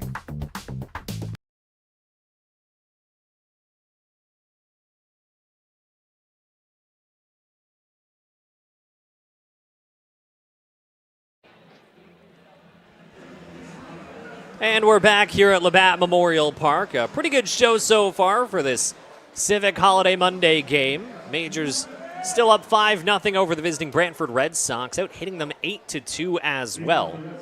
Oh, it's been a lovely Monday evening for some baseball. Again, I'm Justin Koehler, joined by Owen Taylor, Evan Fredrickson, our third man down on field level. Thank you so much for tuning in wherever you're tuning from. Appreciate having you here.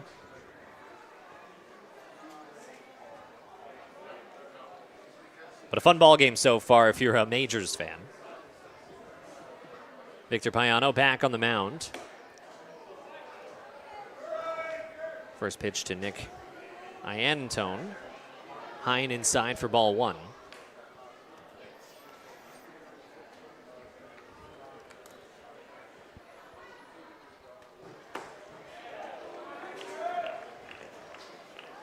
Payano evens the count 1-1.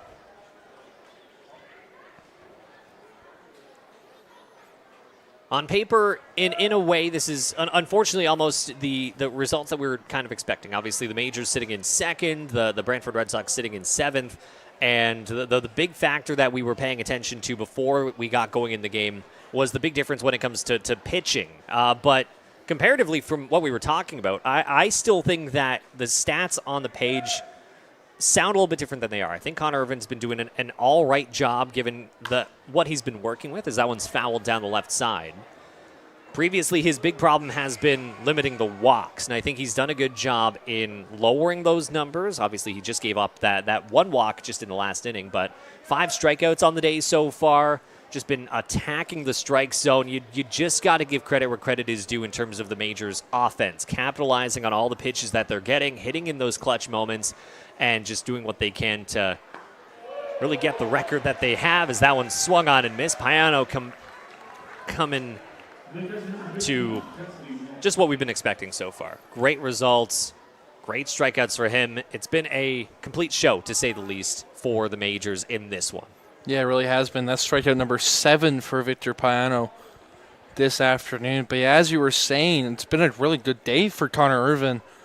He's been able to limit the walks. He's had good control of the zone. It's just the only issue is that London has been able to capitalize on the small little mistakes that he's making in the zone, and that's just been the difference maker today. There's Cassidy Watt now in the box. First pitch strike to him. 0 for 1 in the game so far with a strikeout. Obviously, the Red Sox only have 2 hits in the ball game so far. The 0-1 pitch downstairs for ball 1. Red Sox just really not getting a lot to work with today. Payano has been incredibly sharp on the mound. Obviously, we've mentioned those strikeout numbers, but he's been really painting the corners, finding exactly where he needs to in the strike zone as well. So the Red Sox batter's just not getting a lot to work with, as that one's grounded over towards Escato at short. Throw towards first. Pulls Lenahan off the bag, though, so Cassidy Watt will make his way over towards first. Looks like Escato came up with it cleanly enough. Obviously, it took quite the hop on his way over to him, but it's a bit offline on the throw. Good effort from Lenahan to try and get the tag on the attempt, but the Red Sox now have their third base runner of the ball game. Yeah, tough play there. Escato kind of had to adjust his run on that one. It was a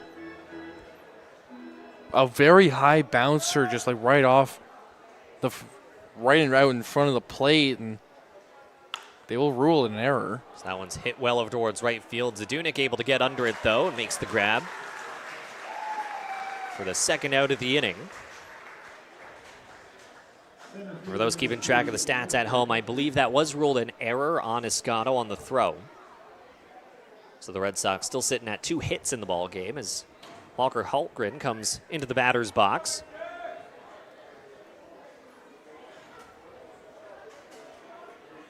So a little bit of life right now for the Brantford Red Sox. Runner over on first. 2 outs now in the top of the 5th. Payano eyes him down over there. First pitch to Holmgren. Swung on, grounded just past Lenahan over towards the right field grass. Zadunik gets to it quick. Cassidy Waddle sit over at second. So an error and a single now put 2 base runners on the board here for the Red Sox. And their first real opportunity of the game so far to cash in a run. Yeah, and that was the hardest hit ball from the Red Sox today. Walter Holtgren able to pull that one nicely and almost hit Cassie Watt. That would have been the end of the inning. So runners on first and second, one in scoring position. Curveball first pitch, but that one finds its way foul. As things turn back over to the top of the order, Jacob Cantor there. Almost a really clutch hit there if it was a few feet to the left. If it looped its way down, likely could have cashed in a run. So the Majors will be happy that the runners will go back to first and second.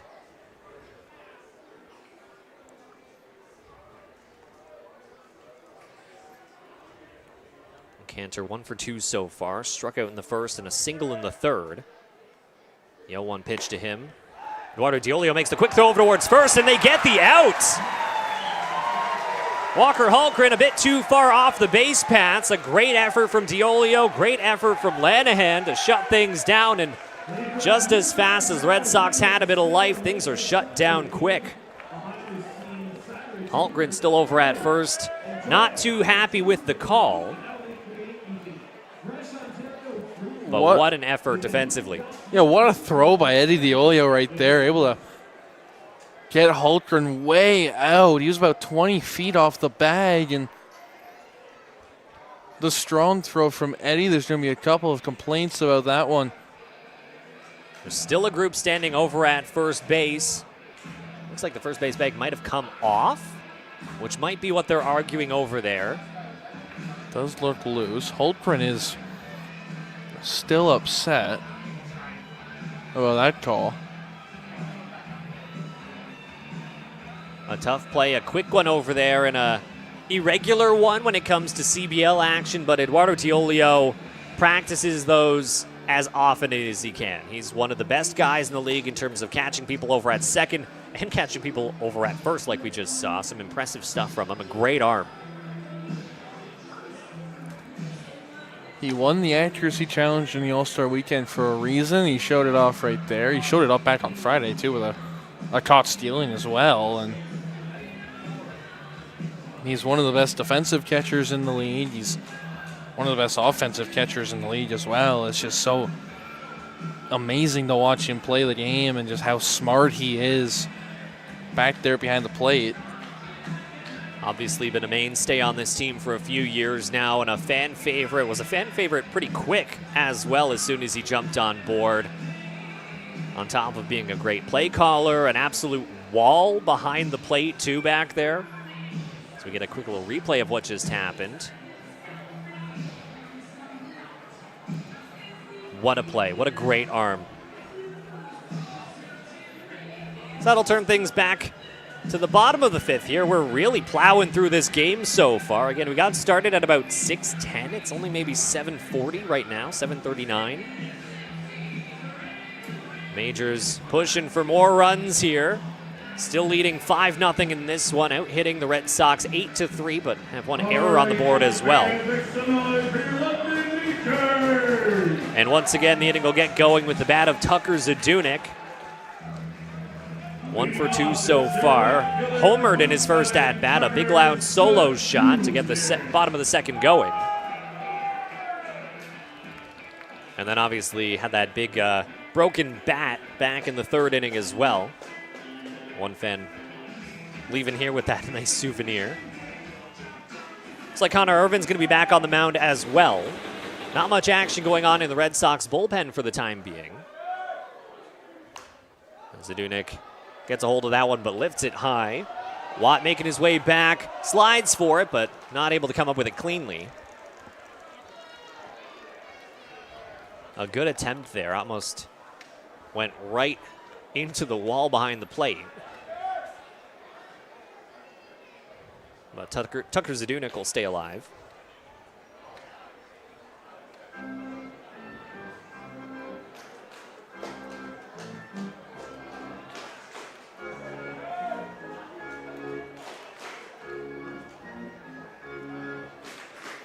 So you have Zadunik, Joseph, and Diolio up this inning. Your heart of the order against Connor Irvin.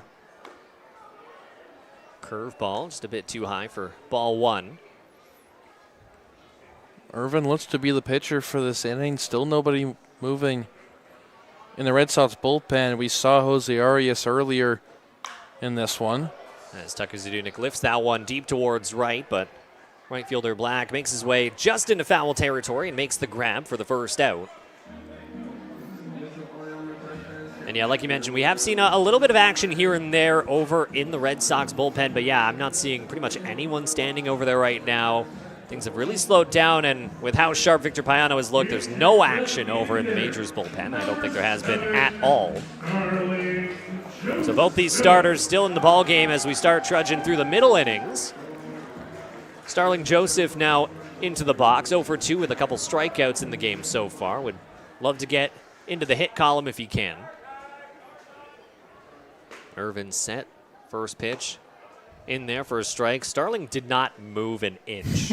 he was taking the entire way on that one. I was expecting a little flinch or just a little bit of movement, but a statue there. Next one's downstairs for ball one. Yeah, I was trying to expect him just at least to wind up into the swing. You'll see some guys still have a little bit of movement, almost trying to time up the first pitch, even if they have no intention of swinging, but I find it hilarious when they do not move a muscle. The 1-1 pitch, another curveball, but a bit inside. Starling Joseph having to move out of the way a little bit for it, making it a 2-1 count. I forget who it was, but I know there was a Major League Baseball game, I think a couple years ago, might have been Arias, who did not swing and held there like a statue until the next pitch as well. That's another one inside. Some of the crowd here at Labatt Memorial Park, you can hear some of the oohs and jeers at that one. Back-to-back inside pitches. Well, Yasiel Puig was kind of a big guy to do that during his MLB days. He would just, on any 3-0, he wouldn't move a single muscle. 3-1 pitch to Joseph, swung on and missed, making it a full count. But I love it. I love those little player quirks here and there. The guys will sit there like a statue. The guys like Ryder Hancock who will use the work gloves instead of batting gloves. Whether it comes down to little quirks, sometimes superstition works its way into the mix as well. It's a game full of superstition. And I'm all for it. So one out now, bottom of the fifth, the payoff pitch. Just a bit outside for ball four, and Starling Joseph gets on base for the first time today via the walk. It was a really close pitch there. A nice slider from Connor Irvin, able to try to get it just on the corner, just missed it. Jose Arias back up and throwing in the Sox bullpen. Again, if you're a Majors fan and you recognize that name, Jose Arias, previously with the team as a starter, can definitely go a few innings. So we might see him come in and get a couple innings of his own as we start pushing through towards the later half of the game. As that one's hit well and hit hard deep towards center field, but few feet right on front of the warning track. Holmgren makes the grab, so a very loud out off the bat of Eduardo Diolio for the second here in the bottom of the fifth.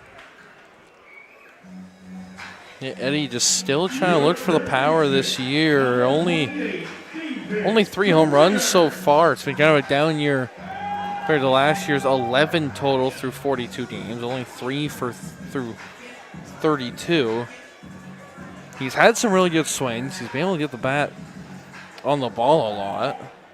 I think what we just saw is part of the definition of why his season this year on the power side is a little bit different than previous years. He's been able to pull the ball, and speaking of which, pulling the ball deep over towards right field, it stays fair, and it's gone. What a loud one for David Dreyers.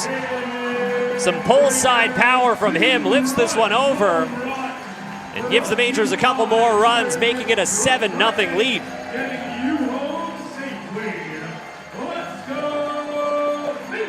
So a third home run already on the day for the London Majors. David Dreyer's 4th of the year. That makes it 7-0.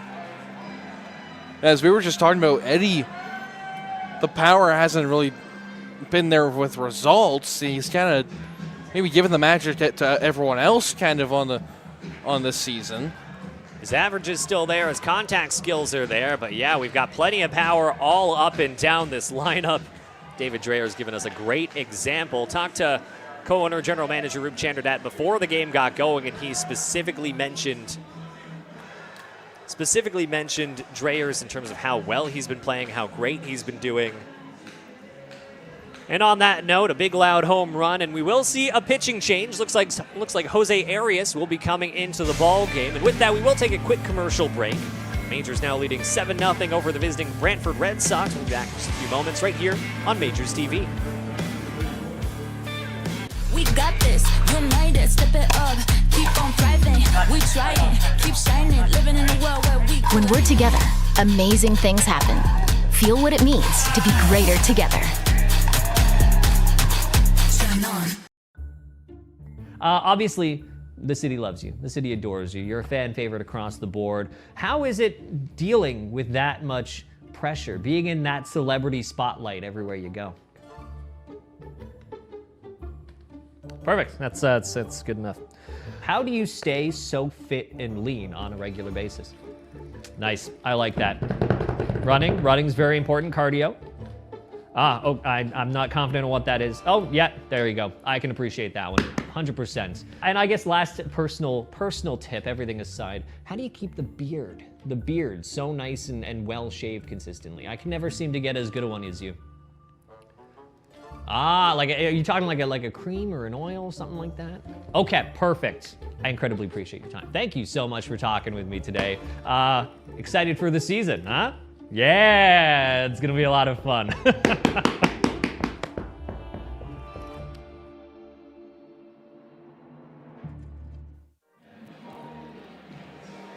And welcome back to Labatt Memorial Park. A pitching change for the Brantford Red Sox as Jose Arias comes into the ballgame. Jose Arias kind of having a struggle this year, moved to the bullpen. Last year with the Majors, did pretty good out there and kind of kept that same role through Brantford. It's been a bit of a struggle through 24 1/3 innings. He has a 9.25 ERA, good for 25 earned runs. In his 11 appearances, he's given up a run in all of his last 5, so look for him to try and stay more controlled in this one, try and get these hitters to get weak contact in on the infield, let the defense do the work. This Jordan Lewis is in the batter's box. 2 outs now here in the bottom of the 5th. And as you saw in that graphic for Jose Arias, still had his Majors hat on. A former Major, was a previous starter.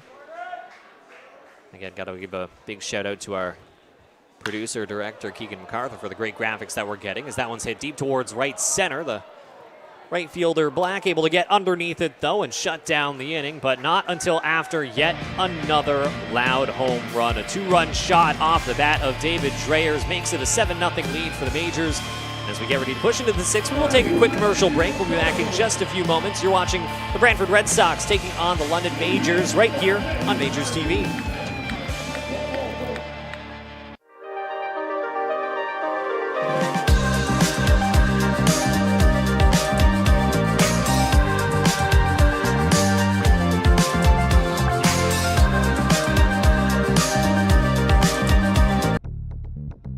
Smoke alarms expire after 10 years.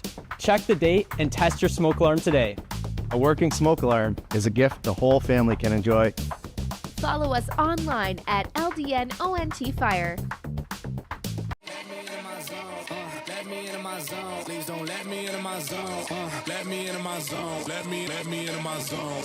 Let me into my zone. Please don't let me in. Yeah. Can't answer my phone now. Just leave it there, that tone. Ballin' can't beat me up, cause I'm back in my zone now. Cause I'm back in my zone now.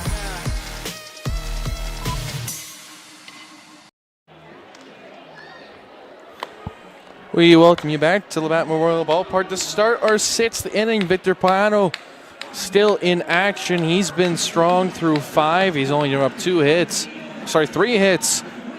through 5 scoreless, striking out 7. So he will face Cantor, Black, and Ortega to lead off the inning. Cantor did come up back in the 5th. However, the pickoff on Walter Holtgren from Eddie DiOlio quickly shortened that at bat.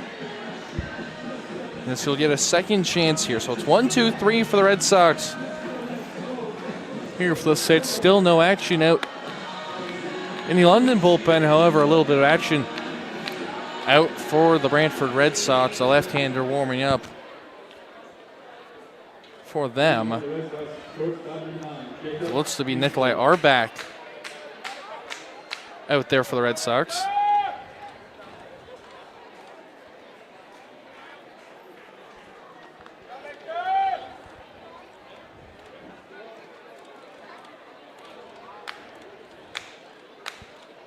So Cantor steps up. Payano's deal. They'll say he went around on that one. That's strike 1. Cantor 1 for 2. A strikeout in the first, a single in the third.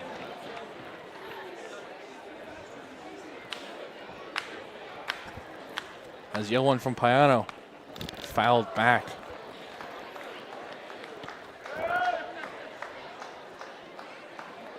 Payano in a real good spot here, up 0-2.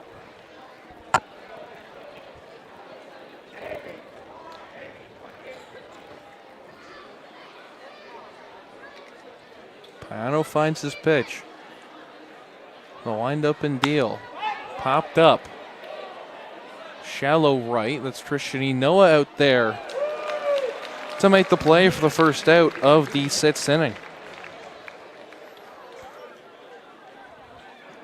A strong start, just 3 pitches in for Victor Payano. Gets the first out of the inning and brings up Brody Black, who's 0 for 2 today.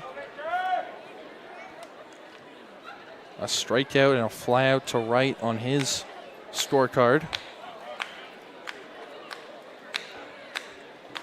As Brantford still trying to find a little bit of momentum in this one. Only 3 hits through 5. The breaking ball there from Payano gets in on the inside corner for strike 1.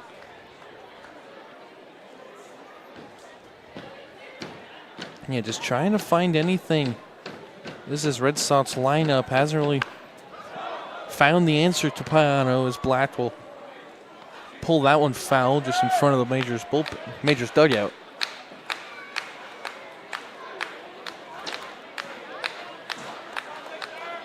Payano only 68 pitches up to this point.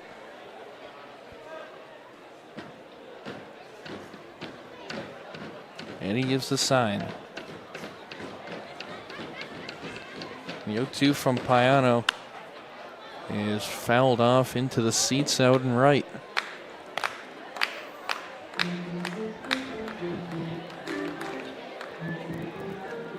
Making quick work of this 6th inning, but it's back-to-back 2-strike counts.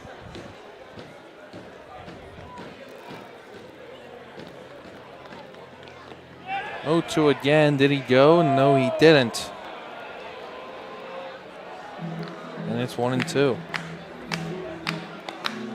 Looks like Victor Payano wanted the call in his favor. Didn't seem too happy. Still making a couple looks over to the first base umpire.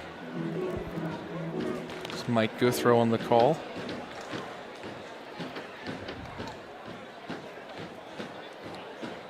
As we'll go again with 2 strikes. Payano set. The 1-2. Swung on and missed.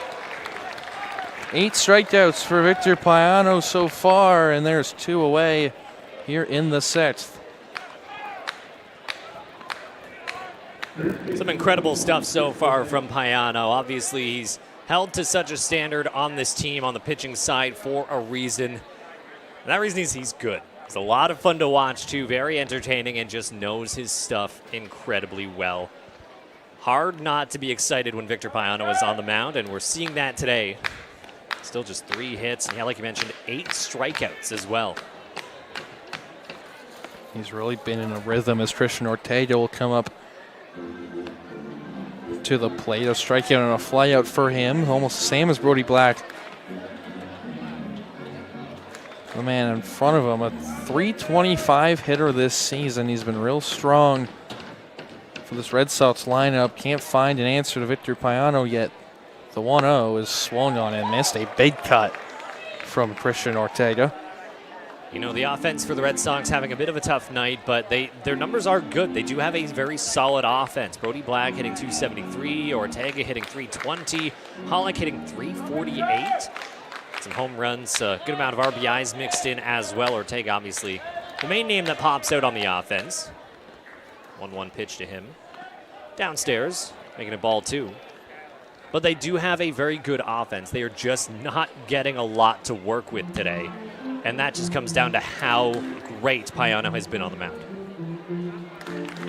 Yeah, as a team, you're batting .286 with an .810 OPS. However, it just hasn't really shown in this one. It's been a real struggle against the Majors ace. So 2 outs now, top of the 6th. The 2-1 pitch. Grounded over towards Dreyers. Gets over him over at third into the left field grass. Lewis gets to it, makes the throw in, but bobbles it a little bit. So Ortega able to slide his way into second. Second runner in scoring position for the Red Sox today. A good piece of hitting there from Ortega. Gets the hard hit grounder. And it just kind of took a bad hop on David Dreyers there. He got the glove down for it, just bounced up off the edge of the grass, and it'll be a single for Ortega, and he advances. I believe it's been an error ruled on Lewis, I assume, on the bobble over in left. I believe it was. So Red Sox showing a little bit of life. Again, still haven't scored a run, but 4 innings in the contest so far, and 2 Majors errors to try and help them along a little bit as well. So Ortega now at second. Tim Hollick now in the box. 2 outs in the inning as well. First pitch curveball drops in for a strike. I've said it before, that's one of my favorite pitches in this ball game. Yeah, just the kind of backdoor breaking ball that Payano was able to give to these right-handed hitters. It's just so difficult to read. It looks like it's going out of the zone. Just the sweeping action of it brings it right back in. That one downstairs. Called swing on that one, so it'll make it an 0-2 count. Almost doesn't matter what Payano throws. He knows he can get swings and misses on just about everything, and even if it's not a swing and a miss, it's still a very lightly hit ball. So runner in scoring position, 2 outs, an 0-2 count here, top of the 6th. Swung on and missed. Another strikeout for Victor Payano. 2 in the inning, his 9th in the ball game as well. Can't say enough good things about how well Victor Payano has been doing. No, it's just been incredible to watch him work. That's 6 scoreless innings.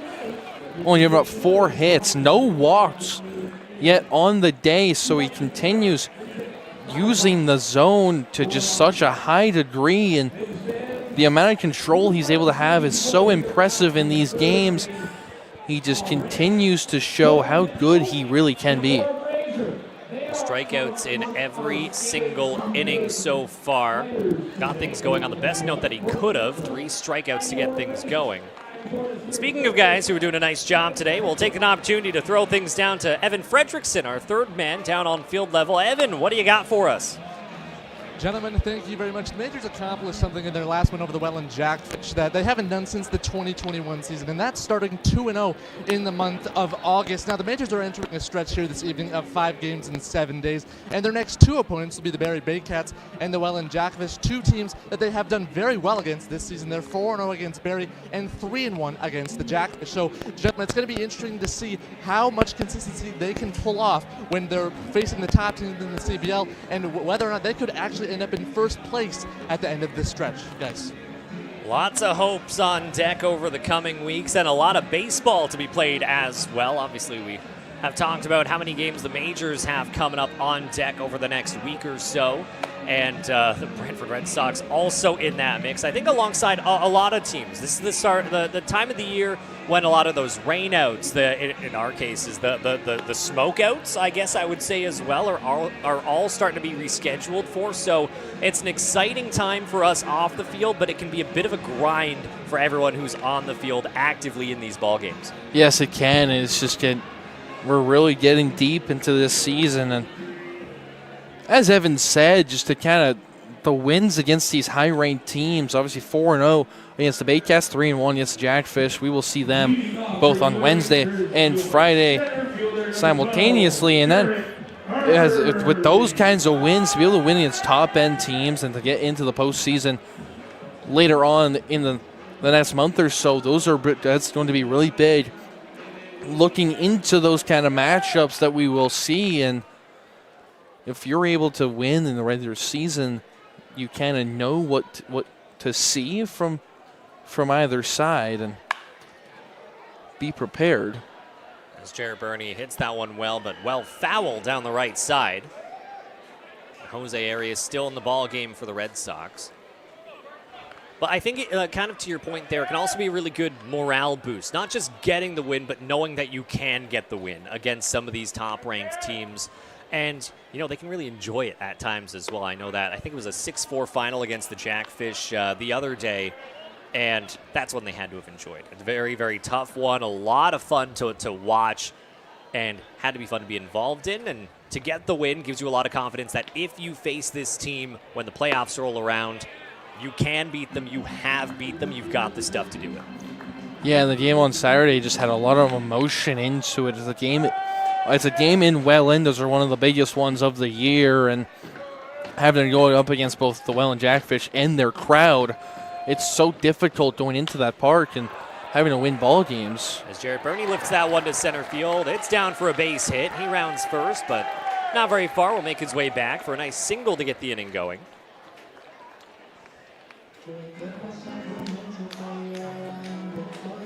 So we'll turn things back to the top of the order. Pretty much danger all across the lineup for the Majors as Michael Escato is back in the box. 1 for 3 so far. A ground out victim in the first and second at-bats, but got a nice single back in the fourth. He was a liner just right by the second baseman, Lefebvre, and it was just a nice piece of hitting there. More action in the Brantford bullpen, although as well as when everyone was talking, we had a quick look at Daniel Orfali, who was throwing around in the Majors bullpen. He's back to sitting down over there on the left-hand side. Payano just doing so well so far. 1-0 pitch to Escato, fouled back.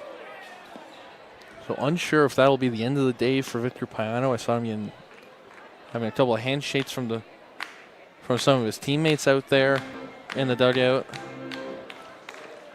We'll see how it shapes up. Obviously, if that was his last inning, it was an impressive show to say the least. No walks, 4 hits, 9 strikeouts. Still a chance he comes back out, though. We'll see how things turn around as the 1-1 pitch to Escato, a bit down and away for ball 2.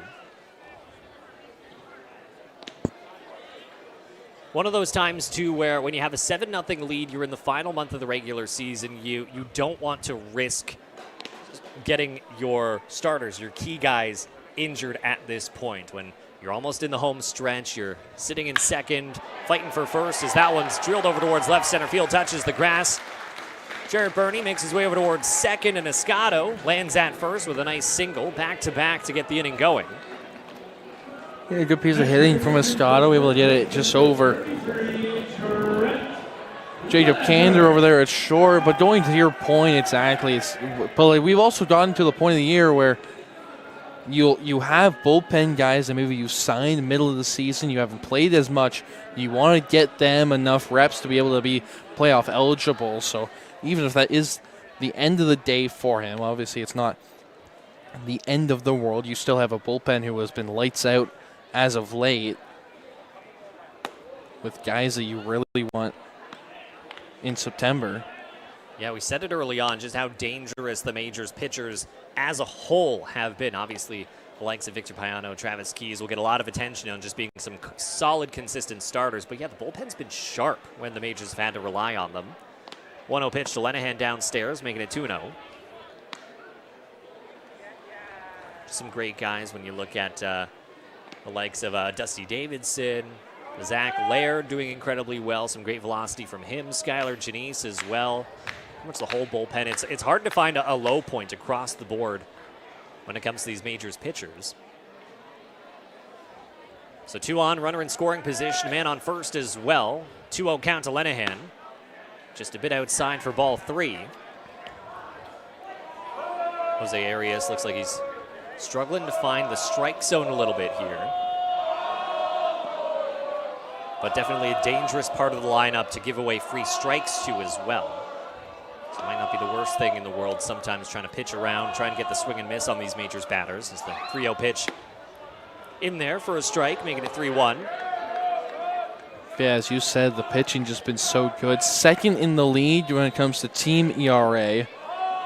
Third in the lead when it comes to their bullpen. And again, everything's just so good. You're top 3 in all 3 categories when it comes to earned run average against a team that is kind of the bottom in almost all of these. You're 6th for Brantford when it comes to relief pitcher ERA. That's because the 3 teams under them are all at an 8.4 or higher, and then a 9.2 starter ERA. It's just been a bit of a struggle for them when it comes to pitching. It's been a very dominant run when it comes to London for their pitching staff. And Trent Lenahan works a walk there. Jose Arias not too happy with the call on the mound. But a good at-bat from Lenahan. Some good restraint there as well on that 3-2 count. And again, another dangerous spot here. As once again, Christian and Noah coming on deck. The bases loaded situation. Already had a 2-run bomb back in the 3rd. Yeah, it's a much better situation than last time with the bases loaded. That was 2 away in the inning. This time you still have nobody out as your first 3 of the inning are able to get on cleanly. Chance to extend this lead to more than 7. First pitch to him, down and away for ball 1.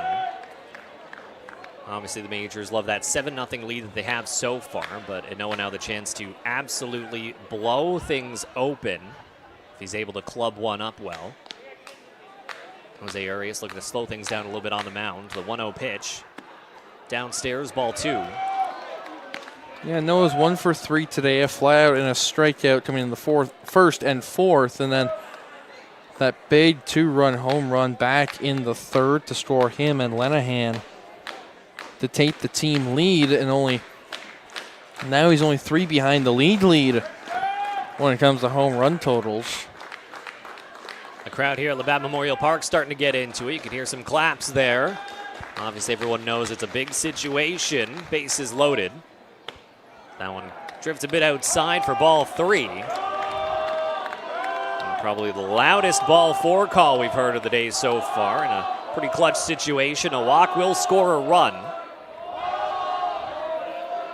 We'll see if Noah gets the green light. Wouldn't be too shocked if it's a good pitch. The 3-0. Upstairs, ball 4, a 4-pitch walk.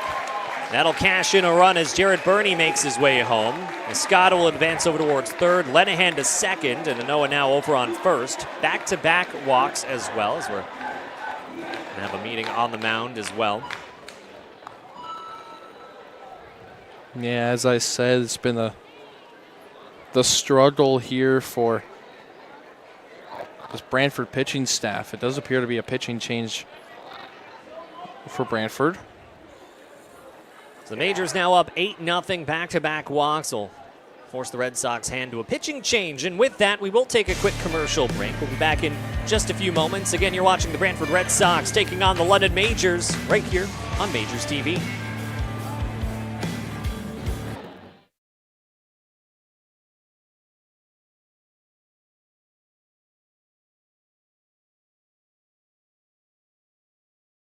So right off the bat, what's your least favorite food?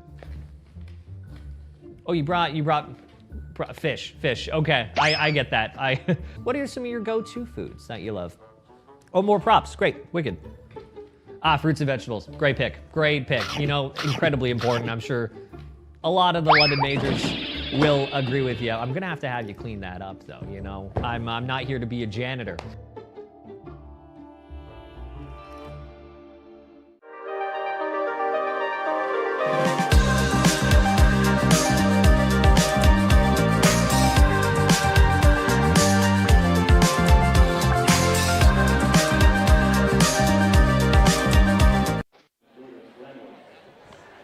And we're back here at Labatt Memorial Park. A pitching change once again for the Brantford Red Sox as Jordis Ramos comes into the ball game.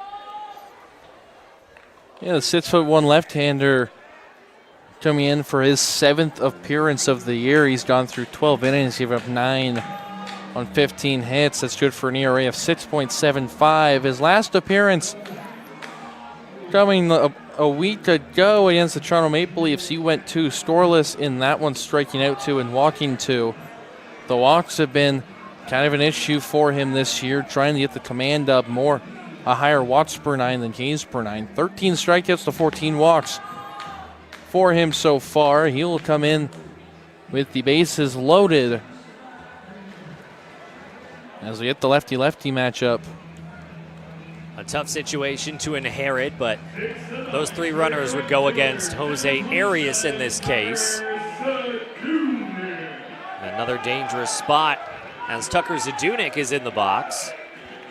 Once again, already seen him homer. The first home run of the ball game, back in the second, a solo shot the opposite way to deep left. Again, another big opportunity for him, all with none out in the bottom of the 6th. So again, Escato at third, Lenahan at second, and Noah at first. The first pitch to Zadunik in there for a called strike. First time the Majors have seen Ramos this year. In his 6 appearances, he's faced Chatham twice, Barrie twice, Toronto, and Welland.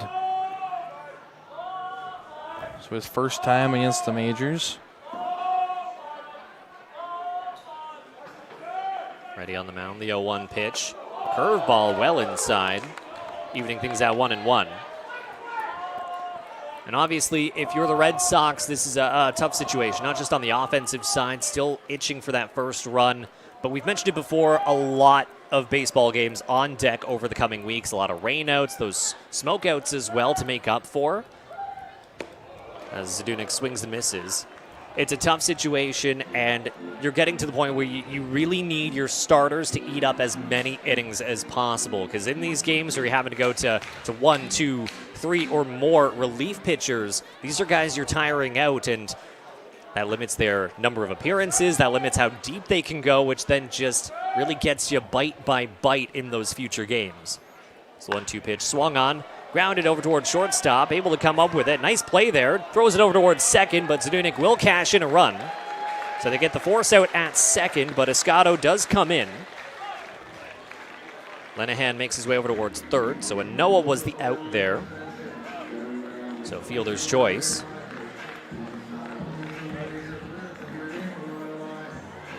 And again, just getting to extend the lead there and for Tucker Zadunik, and as you said, this is a really important time where you really need the depth to show, and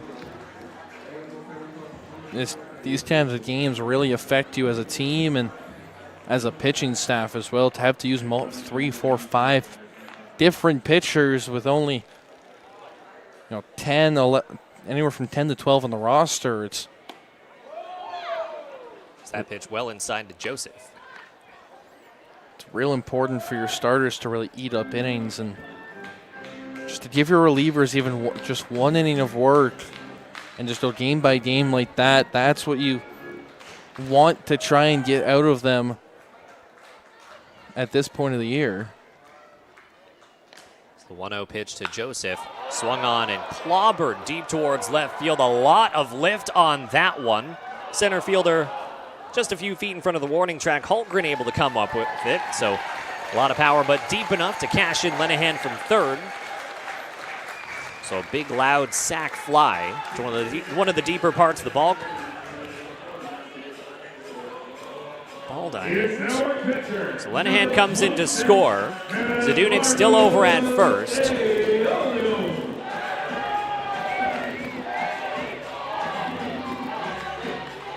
Two outs now in the inning. The Majors officially at double-digit runs, so 10 runs off 11 hits.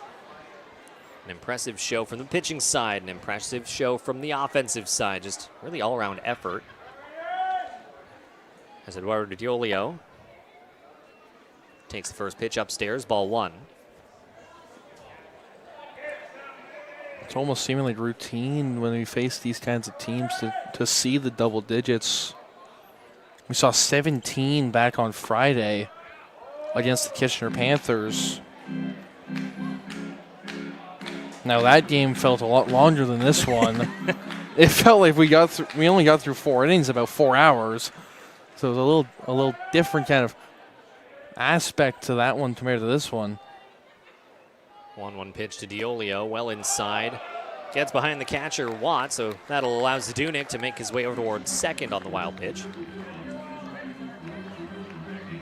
We actually have a pinch runner in. That's Ryder Hancock, not Tucker Zadunik. So Zadunik's day is done. I believe that Hancock will take his spot out and right. So as we get to the substitution portion of this kind of blowout matchup. 3-1 pitch, swung on, clobbered pole side, but well fouled down the third base line. And yeah, you get to that point where you're leading 10-0. You want to give the guys off the bench some good opportunities, whether that be in the hitting column, in the running column, just get them a bit active in the ball game. Ryder Hancock, plenty of speed out there, over at second now. So 3 runs scored in the inning so far, 2 outs, a 2-2 count to Eduardo Diolio, and a man over on second as well. That one swung on, hit well, hit high, but drifting right and foul into the stands.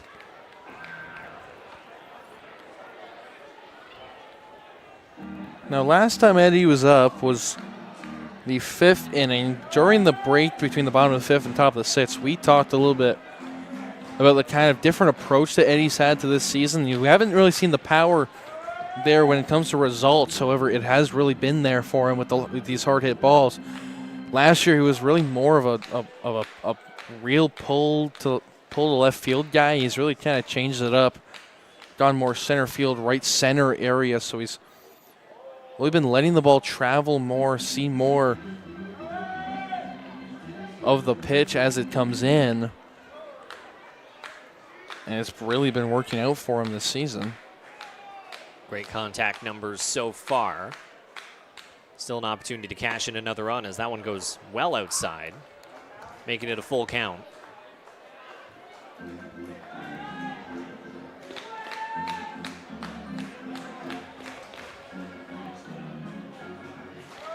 And yeah, like you mentioned, very different approach from Diolio, but still incredibly productive. A 349 batting average is nothing to scoff at, to say the least.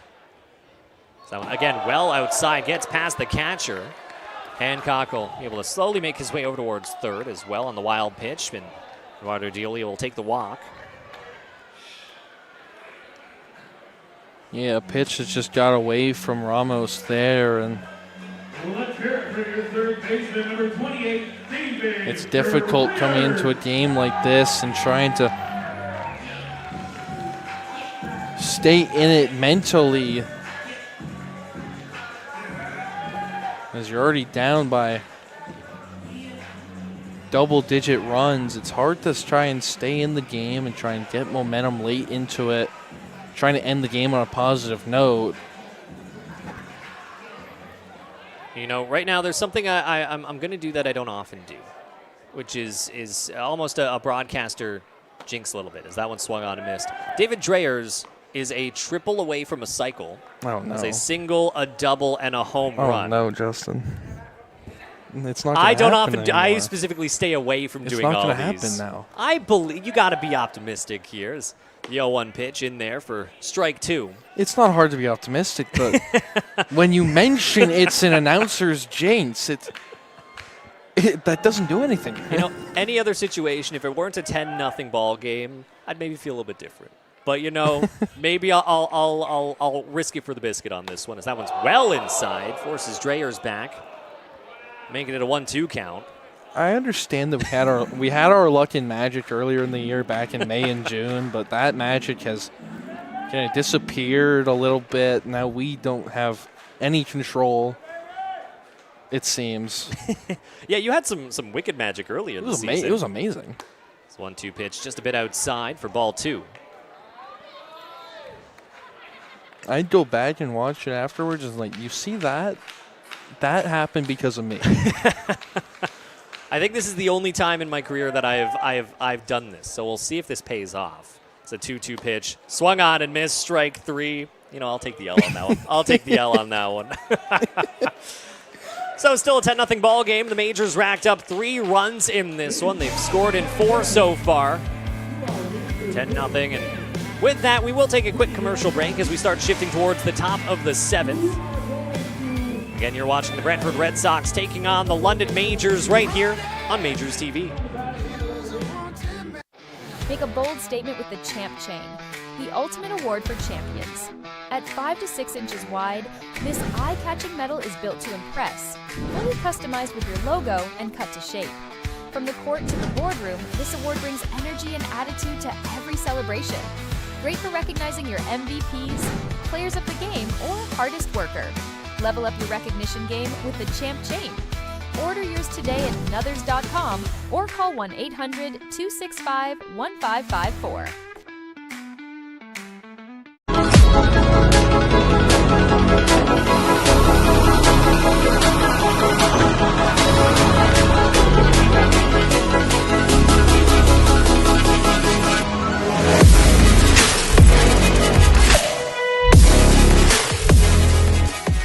Canada's ball teams deserve uniforms built to win. VMF Sportswear delivers custom jerseys, pants, and caps. Level up your look with custom team apparel. Choose your colors. Drop your logo. Own your look. Order now at vmfsportswear.ca. Stand out this season with the Jersey Acrylic Trophy, starting at just $15.95. Fully customizable with your team's logo, colors, and player details, and double-sided for twice the impact. A custom plate can be attached to the base for personalized engraving on each trophy. Great for player recognition. Ideal for keeper awards, participation trophies, or end-of-season celebrations. Order yours today at Nuthers.com or call 1-800-265-1554. To be the best, you've got to ring performance. And welcome back to Labatt Memorial Park. A pitching change here, so Victor Payano officially out of the game. Great numbers on the stat sheet for him. 6 complete innings, 4 hits, no walks, no earned runs, and 9 strikeouts. A great effort from him. And he'll pass things over to Daniel O'Faley, excuse me. Again, we're at the point where a lot of these guys, especially some of these new arms, these new batters, are having to rack up some appearances ahead of the postseason to qualify.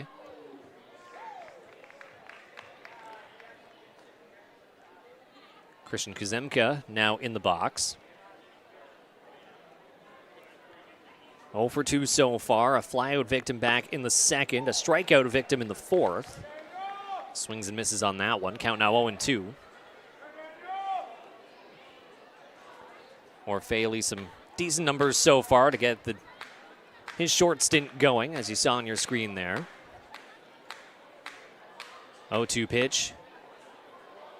Catches the corner of the plate for strike 3 called. A bit of a delayed one, but great pitch there and a great way to get his outing going for O'Phaley.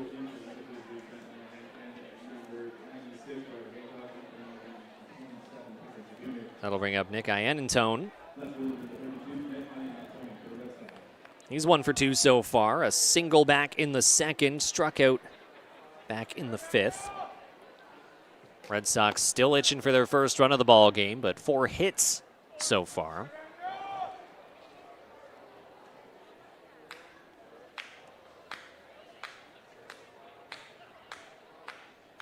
So that one swung on, fouled back.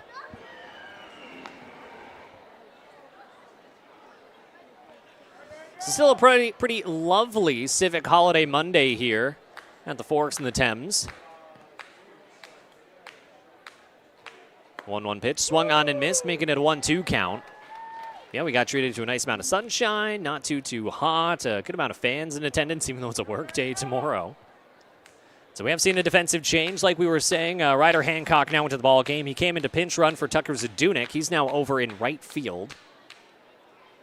1-2 pitch, swung on, hit well, hit high, but fouled back. You hear that clang off the grandstand back here.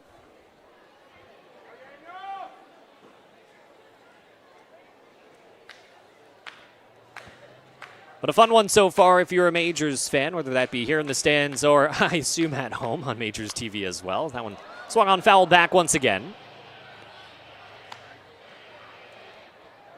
Thank you so much for tuning in and joining us wherever you're tuning in from. Always love having you here. Always love hearing where everyone is from so far. We've gotten a really good international reach that we've been seeing over the past few games. Absolutely love it. Thank you for tuning in. I guess I'll speak for the whole crew when we say we appreciate the support. So that one's grounded to second, and Noah, a quick, easy throw towards first. Whittle over there now.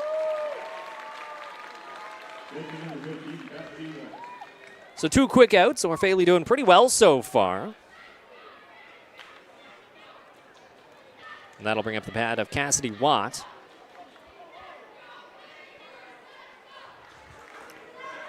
On my way back up to the booth, I almost got hit by one of those foul balls by Nick Iannantone.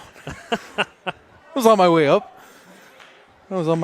It came about 3 feet to my right. We got to keep you involved wherever you are, no matter what. Oh, clearly. That one swung on, hit well and hit hard, deep to left. No shot at it. It's in the trees.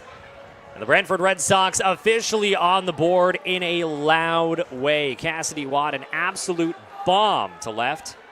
Second home run of the season. Eliminates the shutout. Still a 10-1 ball game, but yeah, what a loud homer off his bat.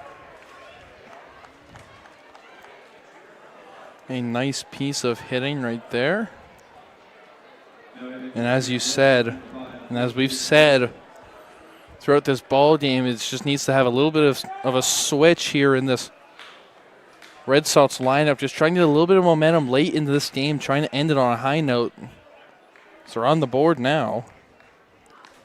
Yeah, good point there. Wins and losses are one thing, but it's really how you end the game sometimes, how you can carry some momentum into the next game, even if it's just a late rally in a losing effort, just something to give your team some positive notes to reflect on when the game is done, especially with the big stretch that they have coming up.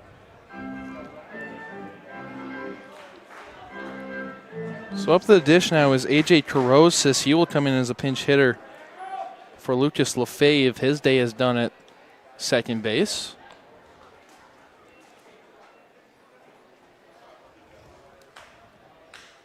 Count now 2-1 on him. 2 outs now in the inning. That one swung on, hit well as well, but not quite as deep. The right fielder Hancock able to come up with it cleanly for the 3rd out. So just 1 hit in the inning, but a loud one. As the Brantford Red Sox. Let's all get up. We all know the words to this song. Red Sox eliminate the shutout. Now a 10-1 ball game. 5 hits as well. Majors doing really, really well so far. And Red Sox starting to find some positives where they can in this one. And after just the dominant performance by Victor Payano, it was very difficult for them to try and stay in it because of how good he was dealing today. You get the one run now. You can only go up from here, and now as we get to the bottom of the 7th inning, it is still going to be Ramos in for the Red Sox. Major's in pretty high spirits so far. Just got a nice little shot of everyone in the dugout. That a Snickers bar that someone was eating? I believe it was. So everyone here in attendance having a whole lot of fun. If you haven't had a chance to make it down to a ball game at Labatt Memorial Park, highly recommend you do so. Plenty of events, plenty of games to interact with. Kids can run the bases. Some good ballpark food as well, and just a pretty good time to say the least in this beautiful section of London, Ontario. You know, we don't get to say it too often, but I will never get tired of the skyline here in London, Ontario, especially from where we are up in the press box. We got a nice shot of downtown London just overhanging the trees right along the Thames. Oldest active ball grounds in the world here at Labatt Memorial Park. There we go. Look at that shot. Absolutely beautiful. It really is just beautiful here, and not that we're biased or anything. No, not at all. No, there are some very fantastic ballparks here in this league, but in my very unbiased opinion, in quotes, this one's the most beautiful. Absolutely love it. I know all the fans, all the players love it as well. They all say how much they love hitting here at Labatt Memorial Park, even though it is one of the deeper ballparks comparatively to the rest of the league. So home run numbers might be a little bit different than you might see at some other areas, but it's always different hitting here at home. As Jordan Lewis is in the box. It's always great to see how much action this ballpark gets as well. You have the Western Mustangs who play here. Fanshawe Falcons, who did play here, are switching up this year, are switching directions to a park a little bit closer to campus. But then it's just everything else that comes around. It's always a privilege to just be able to just be here in this ballpark every week. Next pitch, well outside, make it 3-1. Yeah, when I first got brought on board here with the London Majors, I think 3-4 years ago now, I think it was the first game, beautiful, lovely day, first Friday ball game here at home. The first thing I did was I ran out to center field before everyone got in and just lied down. That one's grounded over towards the shortstop, gets past his glove over towards shallow left. Jordan Lewis, yet another hit. Majors absolutely racking them up in this one. A great offensive effort, and Jordan Lewis just been impressive in his brief time so far as a London Major. Yeah, made that 2 for 4 for him today. Another leadoff base hit for these London Majors. They just continue to pour it on here, and a lot of speed out there on first base. At his second stolen base of the season, back in the second. So Jared Burney back in the box. First pitch well inside for ball 1.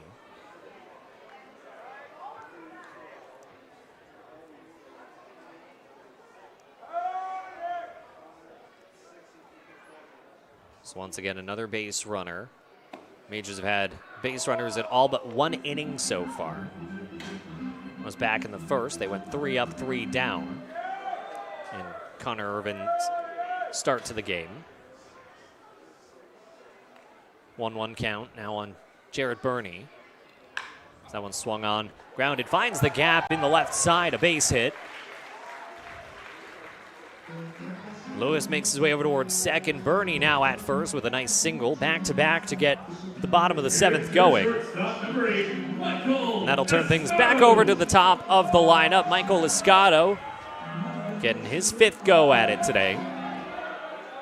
Yeah, back-to-back hits, both on the left side of the infield. Each of them just kind of goes on either side of Jacob Cantor out there at short. Escado has a chance to put up another run here with the Speedy Lewis on second base. First pitch to him, a slow one in there for a strike. Majors 1 for 4 with runners in scoring position today.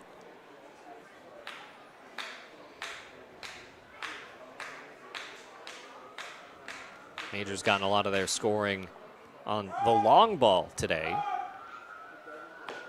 A 1 pitch outside, evening things at 1-1. Yeah, Dreyers with the home run, Zadunik with the home run, and Noah with the home run. Plenty of singles mixed in there as well that they've been able to cash in. Ramos set, the 1-1 swung on, hit well, and hit deep. No doubt about it, over the trees in left, and it's gone. Wowza, what a shot off the bat of Michael Escado.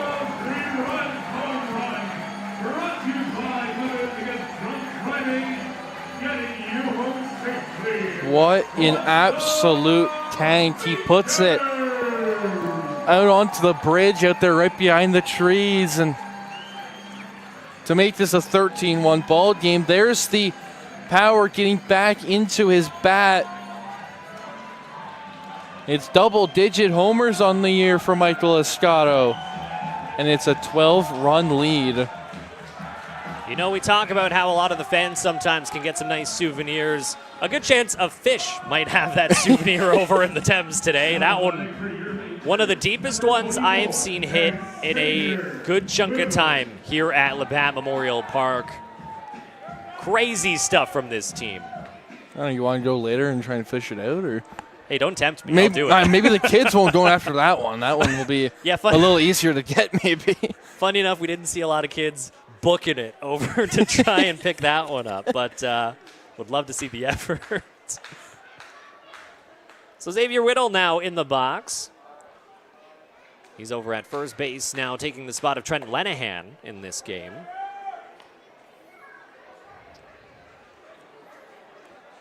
So that makes a hit number 61 on the season for Escado. He now takes the lead over Ethan Mann.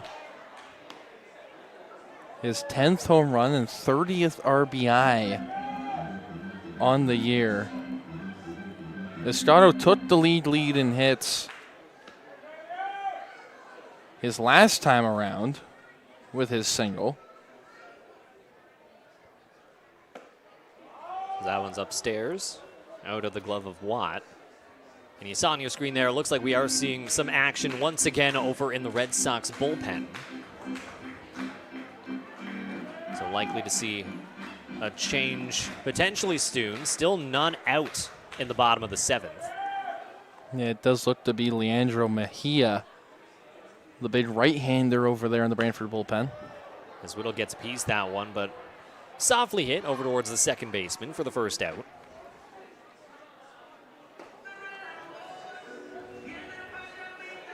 So able to get the one out there is big there for the Majors, big for the Red Sox, So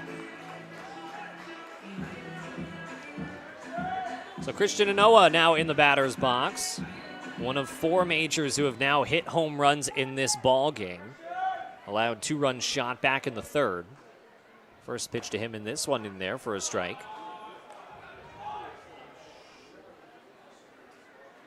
One for 3 today. A homer and a walk for him.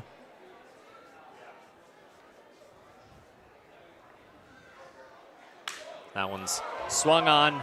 Hit well over towards left field. Finds the grass. Sounded like it might have been a broken bat on that one, but finds the grass for a nice single. Christian Anoa continuing to do work on the offensive end in today's matchup. Yeah, that one that was almost like a jam shot over there to right. Went off the handle more than the barrel and was just really came down fast. That'll bring up Ryder Hancock getting his first go behind the dish. Again, took over pinch running for Tucker Zadunik earlier and now playing over in right.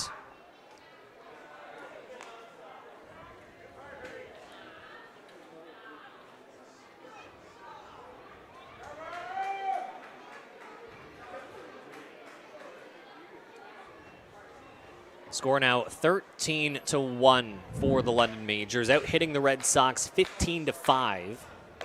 Second pitch to Hancock, a bit upstairs for ball 2.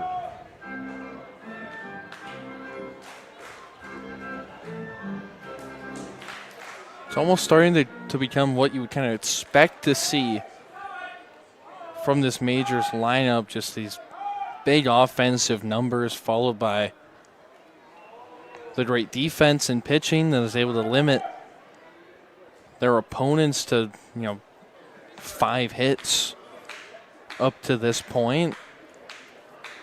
Now, I think I've said it before, but one area that has been absolutely killed this year in the CBL has been the saves column. We've seen a lot of blowout games week to week to week. Of course, Skylar Janice doing well on his own to rack up the saves that he's gotten, but just not a lot of opportunities across the entire Canadian Baseball League to get some saves. Say what you will about the saves category in terms of the stat as you will, but that one's grounded. Finds the gap over on the right side, a base hit. So Ryder Hancock, his first at bat, a productive one. Advances an 0 over towards second. Nice shot, good placement there. Yeah, good point there. There haven't really been any opportunities for saves. We haven't really seen Skylar Janice a lot this season because of how big these gaps are. He still leads the lead with 7. He finished last year with about 13, I want to say. Anywhere from 12 to 13. That finished him with the saves champion. I don't know if you noticed that. Is that a huge crack in the back of Starling Joseph's helmet? I was thinking the exact same thing. I'm not sure if it's a sticker or not, though, because it does seem like a very clean crack, if I can say that. I don't know if anyone saw that at home. Starling Joseph's helmet, as he takes a big, mean swing at that one for strike 1. Yeah, it was back on the right side. I think it is a crack because it goes from the top all the way down. I'm not too sure. It's a straight crack, and it seems like a white crack, I guess I would say as well. I don't know if that's just from the inner part of the helmet. Obviously, I don't know the inside plastic of a batting helmet, but may have to check with him a bit later on that one. I've seen teams this year and players this year with a kind of updated helmet that has the two little indents in the back, but it's nothing like that. See, it almost looks like a sticker to me. Wonder if we can get a little zoom in again on it.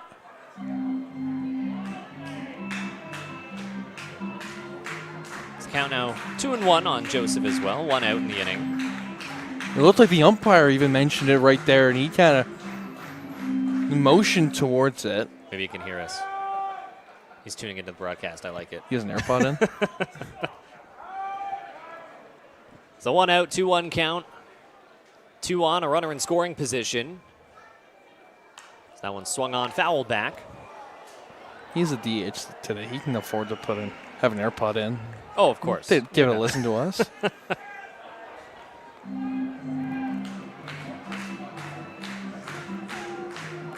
So again, if you're just joining us, this one's been blown open a little bit. The Majors currently lead 13-1, out hitting the Red Sox 16-5 now, and still threatening with 1 out in the inning. 2-2 count to Starling Joseph. Takes that. Oh, catches the bottom part of the plate. A bit of a late call for strike 3. Starling doesn't look too happy. Disagrees with the call there. But that'll be the second out of the inning. Joseph's third strikeout of the ball game.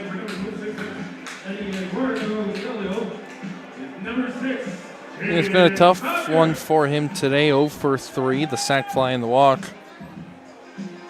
The two that do not go towards that total.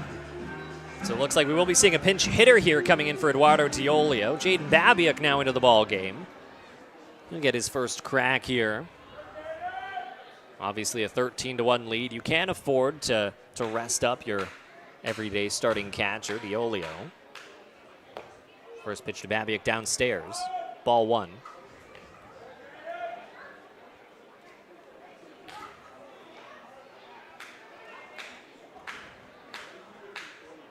So a good opportunity for Babiak here. Still a runner in scoring position. 2 men on, but 2 out. That one catches the inner part of the plate. Strike 1.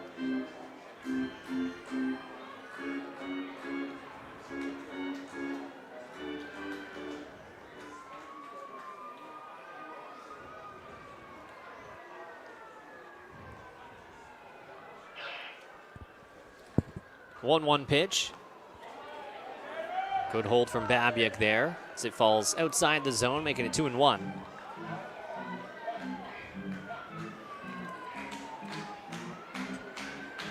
Yeah, so giving the rest of the night off for Eddie Diolio as we start to prepare for Wednesday in Barrie. The 2-1 pitch to Babiak well inside for ball 3. Ramos's pitch is very, very back and forth. A lot of horizontal movement, but having a tough time consistently getting the strike zone. Now he is still warming up in the Majors bullpen, or Red Sox bullpen. Babiak batting .236 on the season so far as that one swung on, hit well over towards left field, but the left fielder able to get to it cleanly to shut things down. The 3rd out of the inning. But the Majors once again cash in a few runs, now leading 13-1.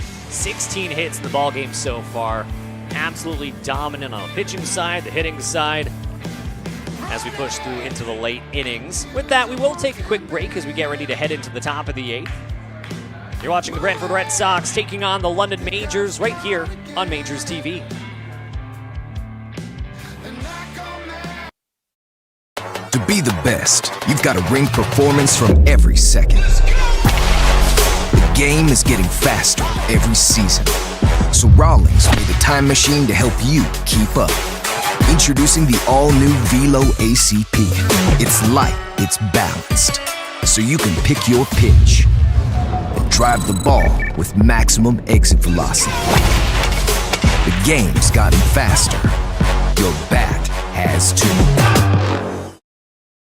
We got this, united, step it up, keep on thriving, we trying, keep shining, living in a world where we collide. When we're together, amazing things happen. Feel what it means to be greater together. Turn on.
And we're back here at Labatt Memorial Park in what's been a pretty fun one if you're a Majors fan.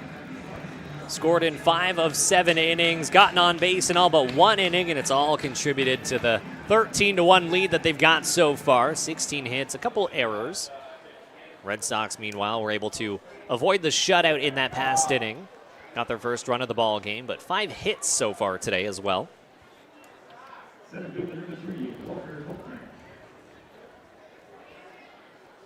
So we're pushing into the later innings, top of the 8th. Walker Hultgren now in the box as he drills that one deep towards right field, but drifts its way foul.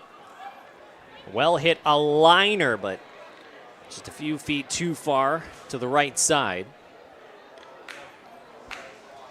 That one was really well hit from Walker Hultgren. That was Just had a little too much spin on it.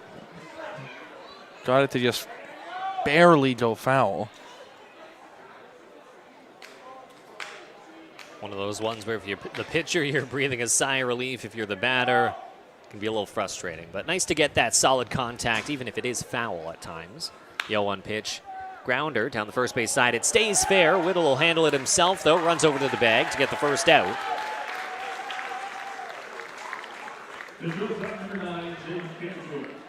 So after the potential double that got taken away because of the ball drifting foul, a nice play there from Xavier Whittle moving to his left. It was a bit of a short hop on him. He's able to quickly trap that one. Good to keep his head in the game, too. Sometimes when it's a close one like that, you can sometimes give up, potentially thinking, oh, maybe it drifted foul, maybe it didn't. But good on him to make the play nonetheless. I'll turn things back over to the top of the order. Jacob Cantor back in the box. That one a bit too high for ball 2. I have done that a couple times where the ball really looked foul. It was only just about that much of the ball that just hit the chalk and just let it go, not thinking of anything. And unfortunately, the guy had a lot of speed. He came all the way around the score. That's never fun. Especially because if it's able to drift past the first baseman, it is a long hustle for the right fielder sometimes to get there, to pick it up, to throw it in. So yeah, you get a guy with good speed and it can sometimes go downhill pretty quick. So that one's downstairs, making it a 3-1 count. And we have seen a few defensive changes since the start of the game as well. Ryder Hancock over in right. He came in a few innings ago. Xavier Whittle came in a couple innings ago as well. He's at first. Jaden Babiak now behind the dish, taking over for Eduardo Diolio. So that one's lifted well high. Babiak racing over, but it drifts its way foul.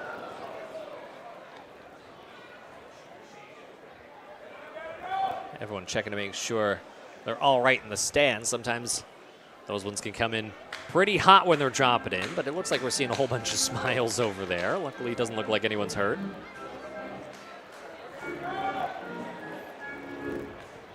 A lot of souvenirs today. A lot of different souvenirs. Souvenirs to fans in attendance, souvenirs to fish, baseball bats as souvenirs. You know, a little bit of everything today.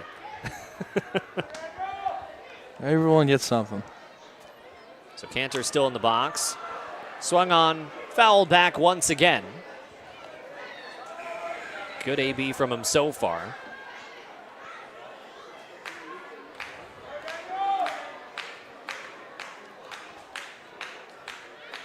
Orfaley doing pretty well as well. 3-2 pitch. Downstairs. Ball 4. Jacob Cantor will work his way on base with a walk.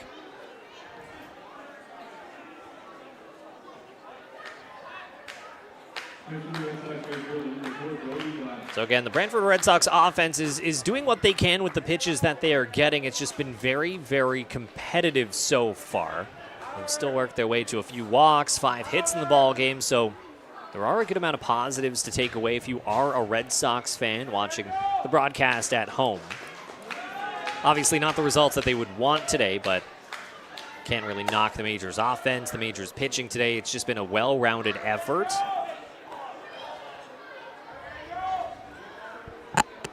But we're still in the 8th, plenty of action still to go. Brody Black now in the box. That one's upstairs. Ball 2. Yeah, and for Brantford, you have a lot of winnable games here to finish out the year. You're back at it on Friday against Toronto. You have Friday, Saturday, Sunday games with Toronto and Chatham twice over the weekend. They still have to play Toronto 5 times before this season is over. 3 of them coming simultaneously on the 16th, 19th, and 21st, so they're going to see a lot of those guys over there.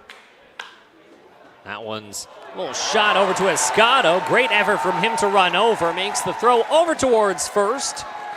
As Cantor advanced too far off, thinking it was going to hit the grass, and just like that, they turn a double play to shut out the top of the 8th.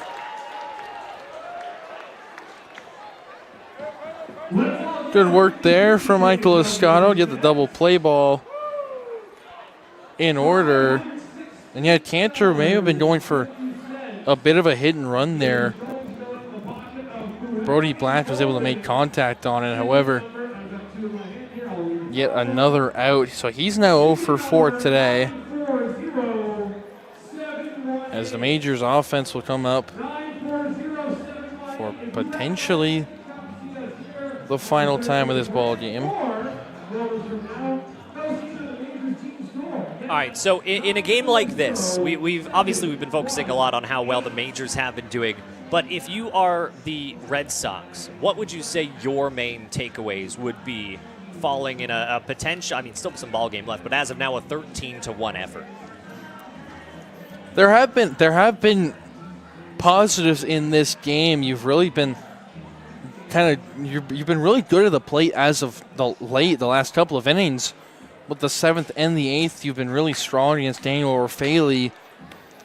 And even if you look back to some of the at-bats against Victor Payano, yes, you struck out 9 times. However, still very still very good at-bats. Well, it was a more 2-2, 3-2 at-bats compared to the first 2 innings. There was a lot of 0-2 strikeouts and then 3-pitch strikeouts, first-pitch grounders in the infield. And you've just been kind of working these at-bats a little bit more and more as you go through this ball game. This will kind of get you prepared for later in the week and later in the season even, just to really kind of get the discipline more in order, really get the eye going, and not to mention the power from Cassie Watt showing off back in the 7th inning.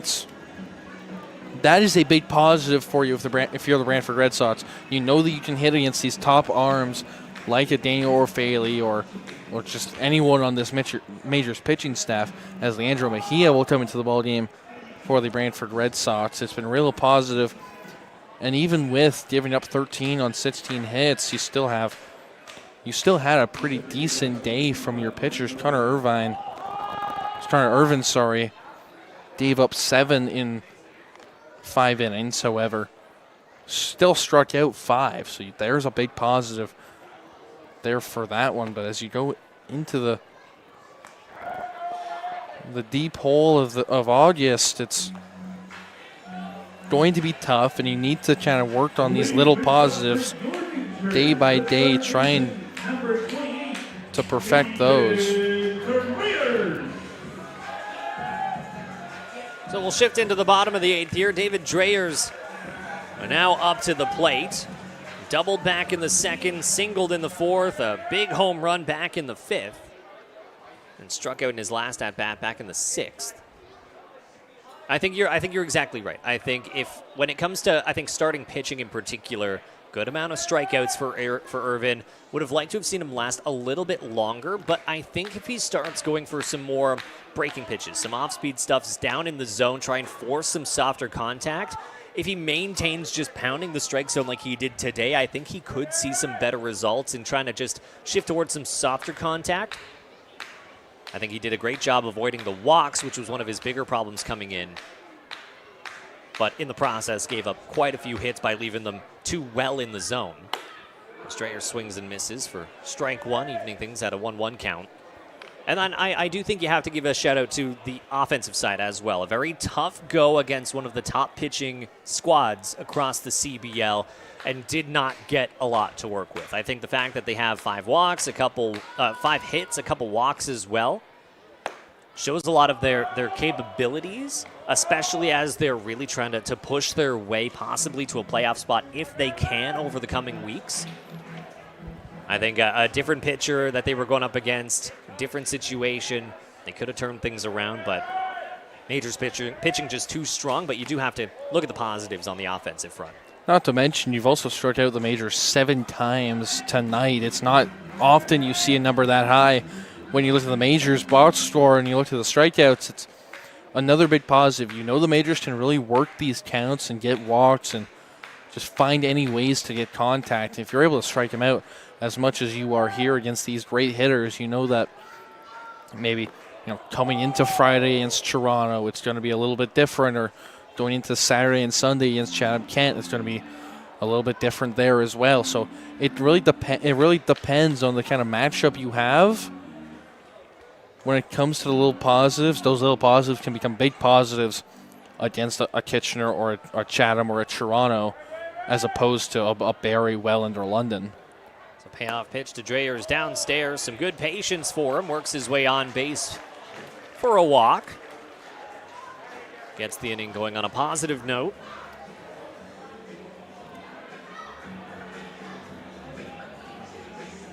And the Major's doing well. You know, we've run out of stuff to really talk about. On a positive front, to really say the least. Not much more you can say other than a 13-1 lead. But the Majors would still love to keep the train rolling here if they can. Jordan Lewis in the box. It looks like we're also getting a little glimpse of Cleveland Brownlee starting to warm up as well. Might see him come in this inning. Obviously a big London fave. London legend, I guess you can say as well. We'll see if he gets an at-bat in this inning. But starting to warm up. Likely potentially coming in for Jared Burney, depending, I think. So maybe we will see him in center. We'll see. We were joking between innings.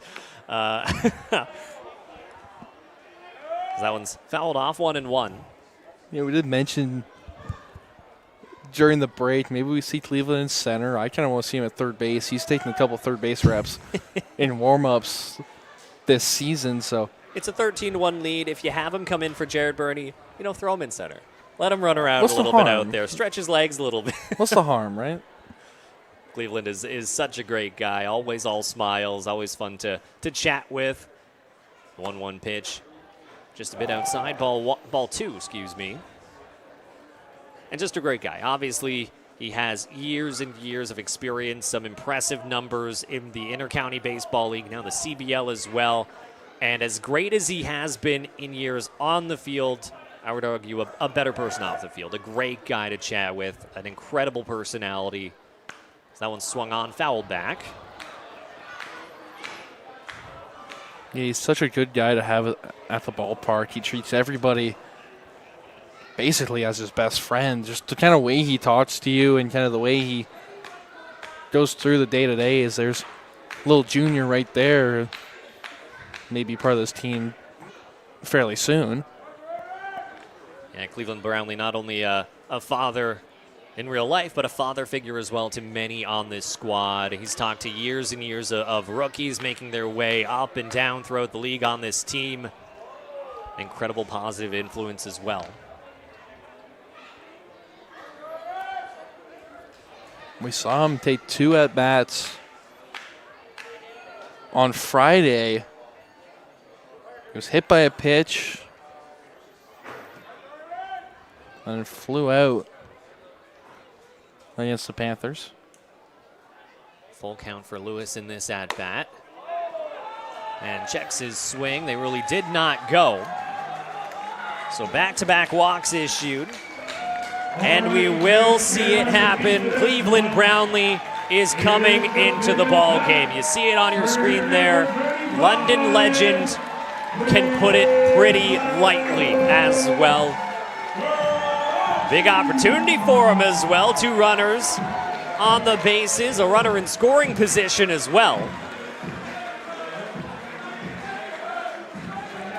With his pedigree, his years of experience, obviously, we're starting to get to the point of potentially seeing history in some of Cleveland Brownlee's final potential at-bats in the league and as a major.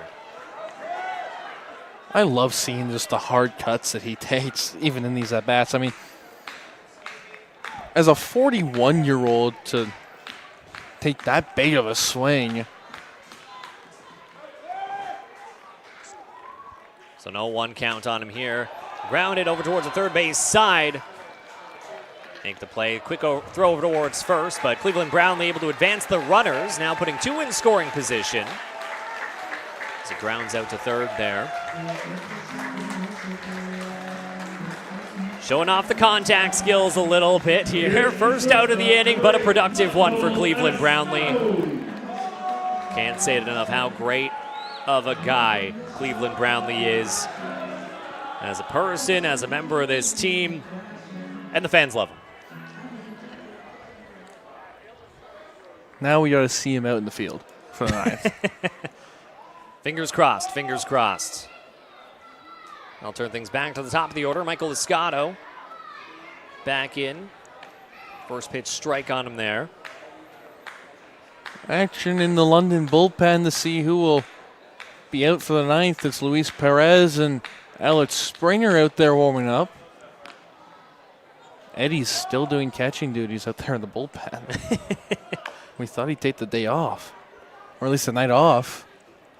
That one's fouled back. Yeah, he was quick to do the kind of warm-up pitches in between innings. It looked like he had a bit of a smile on his face. He was out right away. As well.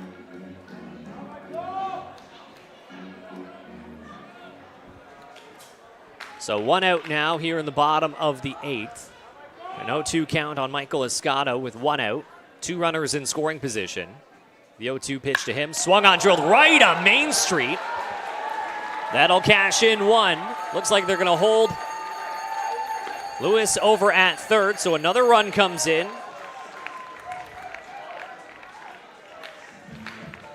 That one was hard hit. One of those ones where if you're the pitcher on the mound, you have a little bit of a heart attack there, either trying to make the play or get out of the way. But a hot shot, Escato continuing to be productive. 4 back-to-back hits for him in this game alone. And that'll bring up Xavier Whittle. Yeah, it's always a scary play if you're a pitcher. However, it's one of the more satisfying base hits, be able to take it right back up where it came from. Just go right up the middle with it. I have both hit pitchers on the mound and been hit on the mound as well. I can say I think I would prefer getting hit than being the one to hit the pitcher. Never fun to be the one to do that, but I've both given and received some wicked bruises as a result, though. They come in hot. I always say it's one of the tougher defensive pitches to just make any play because it's so much closer to the bat. So, you know, in your opinion, what would be worse? Taking a comebacker as a pitcher or fouling one off your foot? So I'm sure you've done that a couple times as well. That one swung on, fouled back. It's tough. It's very circumstantial. I think if you get, especially if you're on the mound as a pitcher, if you get one in the shoulder, if you get one in the thigh, it stings like crazy, but it's livable. Depending, the risky thing with getting a foul off your foot is there's so many bones in your foot around your ankle. It can be so dangerous. So that one's grounded past the glove of the third baseman into the left field grass. Whittle cashes in yet another run, widening the gap once again for the London Majors. Now up 15-1, and still a runner in scoring position as well. As the Majors are really just putting this one out of hand here. Now you have Christian Noah up with still only 1 away in the inning. Some fire trucks outside once again. It does look a little smoky over towards right, but I don't know if that's related at all. That may be just our barbecues. Oh, Zanoa gets hit by the first pitch he sees. That'll advance the runners and load the bases. Where did that one hit him? Not looking too well there. Like I said, in any case, especially, I mean, it's not fun getting it if you're the pitcher, a comebacker like that, but getting hit in general, it's not a lot of fun, especially with the velocity that we can see in this league sometimes. It looks like they may be calling over a trainer here to see, but in any case, you know, it looks like he is going to trot his way over towards first. A tough way to get a walk. It looks like he might have been hit on the forearm from how he's reacting there. Either that or on the wrist, which is a very dangerous spot to get hit. See this motion towards the forearm there. At first, it almost looked like he hit him in the back, and then you see the reaction. Those ones are always, they can be manageable, but if you get hit right in the wrong spot in the back, really hurts. At least that's what it looked like that from up here, however, and Noah's motioning towards the forearm.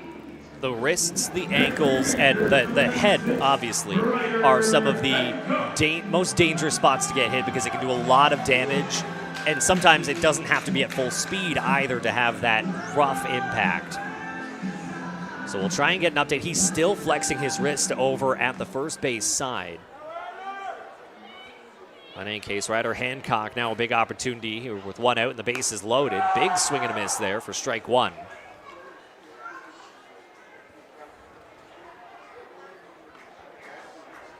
Yeah, you ask which was better in terms of fouling off your foot or getting a comeback, or preferably neither, if that's a cop-out answer. That's another one well inside. Finds its way all the way to the backstop. London crowd starting to get a little bit louder here as well. A few very close pitches to these Majors batters. And what's now a 15-1 game. The Majors out hitting the Red Sox 18-5.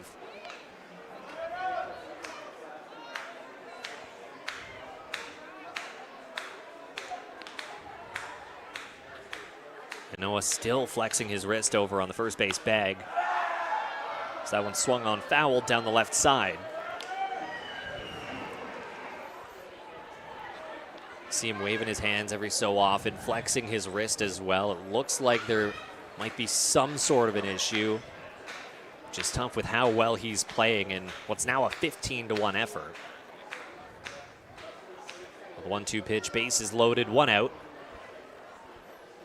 That one swung on, finds the gap over into right field. Ryder Hancock will cash in one run here as everyone advances up a base on the single. Scotto comes in to score. Whittle now at third, and Noah makes his way to second. A nice RBI single from Ryder Hancock.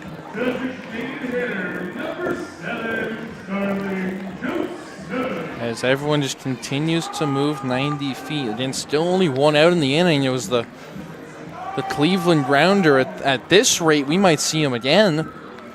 He's only 4 hitters away.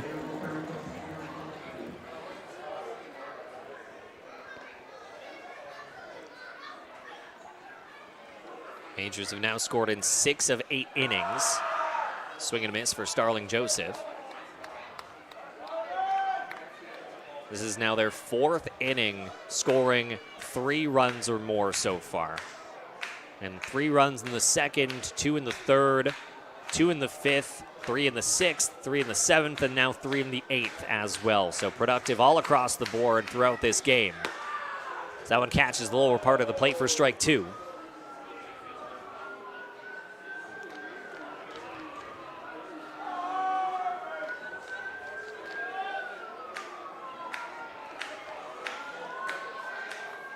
So 1 out, 0-2 pitch to Starling Joseph. Bit down and away for ball 1.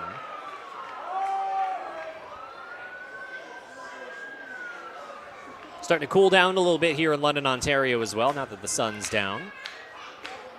But still plenty in attendance.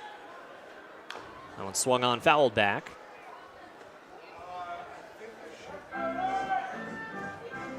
Pretty happy with the attendance that we have today, considering tomorrow's a work night. It is a Civic holiday Monday. Doesn't happen too often here at Labatt. Maybe a work night for you. Yeah, I have to wake up at 3:30 in the morning for so the later this game goes, less sleep I'm getting, as that one swung on and missed for strike 3. Starling Joseph's 4th strikeout of the ball game. But was on base back in the 5th via the walk. Next for your Majors, number 6, Jaden Babiak. That'll bring Jaden Babiak up to the plate. Came in for Eduardo Diolio behind the dish. He's had 1 crack at it so far. He'll hope to get on base, add to the hit column that the Majors have really racked up. Now 19 hits. 1 away from getting the big 2-0. That one catches the plate for strike 1. So base is still loaded now into the bottom of the 8th. Xavier Whittle over at third and Noah at second. Ryder Hancock over at first. 0-1 pitch inside, evening things at 1-1.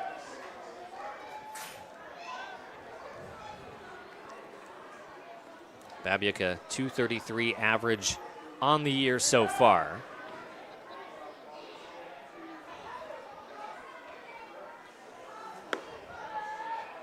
That one called strike, inner part of the plate.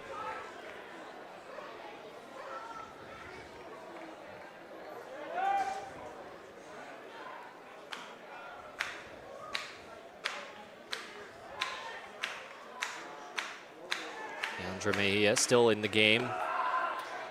Called strike 3. Babiak having a few words about some of those pitches there, but the Majors will be sat down, but not before cashing in 3 more runs and making it a 16-1 contest. Out hitting the Brantford Red Sox 19-5 as well. Productive game to say the least, and we're not done quite yet. A little bit of action still to come as we push into the top of the 9th. Again, you're watching the Brantford Red Sox taking on the London Majors. We'll have a commercial break. We'll be back in just a few moments right here on Majors TV.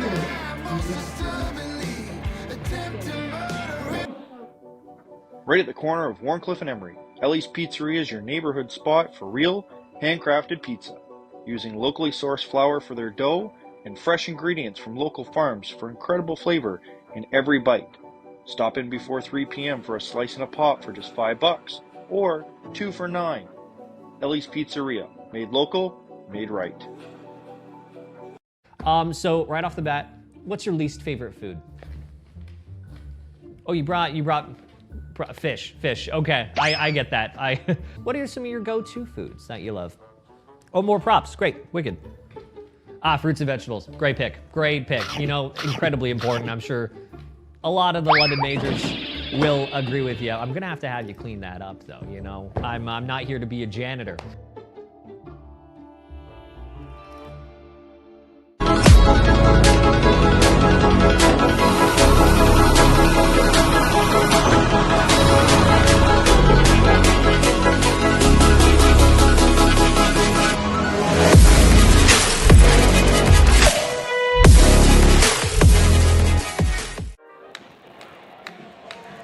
And we're back here at Labatt Memorial Park on, well, it's been quite the game so far, to say the least. And as we push into the top of the 9th, we are seeing some defensive changes. Caleb Casey coming in for Cleveland Brownlee. He's over in right field. That'll move Ryder Hancock over to center.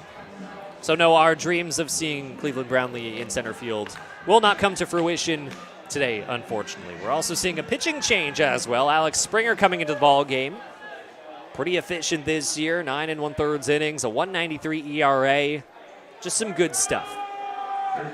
No, nothing crazy in terms of the strikeout numbers, gives up a few walks, but is able to get some soft contact, trust the defense behind him, and gets all of his damage done in that way. Very similar to Travis Keys in a way, and how he kind of goes about it. As much as I would have loved to see Cleveland in the outfield, we still get an interesting one. We have with a pitcher out and right. Yeah. Doesn't exactly happen very often. We've seen it happen in recent years in the MLB. It's a little different here. Some pitchers will get chances to hit. Some are kind of two-way guys. When a lot of these guys, pitching or not, utility guys, infielders, outfielders, a lot of them have pitched in some cases. A lot of them have played positions in a lot of cases. Not just when it comes to the versatility of this team, but that's just kind of how you grow up in the sport. You kind of mix around positions. A lot of people start out seeing if they can pitch, if they have the stuff on that regard, but then also play a defensive position and learn from there. So not too surprised to see someone like Caleb Casey out there. Well, you remember Byron Reichstein played both ways. So that one swung on. Finds the grass over in right center. Ryder Hancock gets that one in, but the Red Sox get the top of the inning going with a single. So yeah, just continuing to build positives towards the end of this ball game. And again, we kind of mentioned a bit earlier, if you are the Red Sox, obviously you don't like the numbers. The 16-1 position right now, being out hit 19-6, but it is about how you end the game, and I think they have been doing pretty well towards the tail end of this one, racking up a few extra hits. They obviously got that run in, their first run to avoid the shutout a couple innings ago. They've been getting to the Majors bullpen a little bit here and there in terms of getting a few hits. But I find it's how you end a game, not how you start it, in terms of trying to carry some semblance of momentum in, especially with their busy schedule on deck in the near future. Yeah, it's always going to be tough starting ball games. It's just the way it goes in the sport. That one's a little hack, but goes foul. But with how long these games go on for, it's like you kind of sort of forget about how the game begun. You see Luis Perez out there in the Majors bullpen still. But as you get later on and you start adjusting, and your approach in, let's say, the 7th inning will never be the same as your approach in any of the first 3 innings. That's just the kind of way baseball gets played. And a lot can happen in 9 innings. Any one inning can really change things back in your favor, move momentum around. And sometimes all it takes is one big momentum shift to really change the dynamic of a game. And yeah, you had a great point there. At the start of the game, we were talking about how quick this one was flying by, almost just in a blink of an eye. And things really slowed down towards the tail end of the middle innings. As Halleck fouls that one off himself there. Will probably take a quick second just to collect himself. But in any case, been a really fun one up here in the broadcast booth. I'm sure a lot of the fans here in attendance are having fun watching this one. Hope you're having fun at home as well. Thank you so much for tuning in on Majors TV. Again, Justin Koehler up in the box. Owen Taylor joins me up here as well, as that one's drilled over towards right, finds the grass. That'll be back-to-back hits. Ortega rounded second, but it'll make his way back. So back-to-back singles.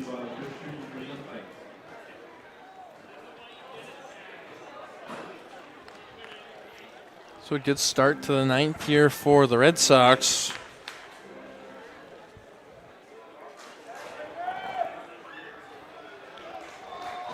I think this is the way to do it if you're the Red Sox. Find some positive notes, have something good to talk about on the trip back home, and then just do what you can to fight back in the next one. This is pinch hitter Lucas Bateman in to take Christian Chizemka's spot at DH. He's had a pretty good year himself, a .286 in 26 games, the 5-year veteran of the Red Sox. That one's in there for a called strike.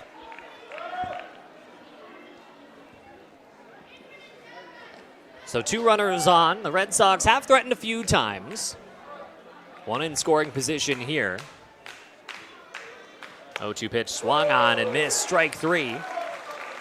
Springer gets his first out of the inning.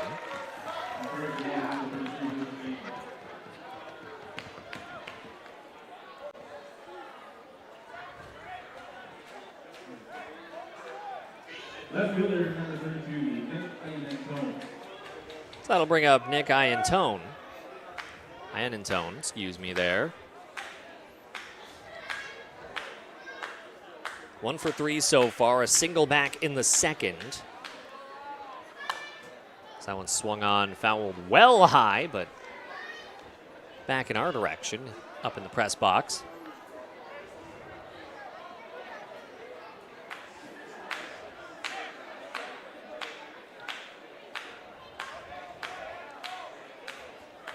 So 1 out now, the 0-1 pitch. Springer ready on the mound. In there to make it strike 2.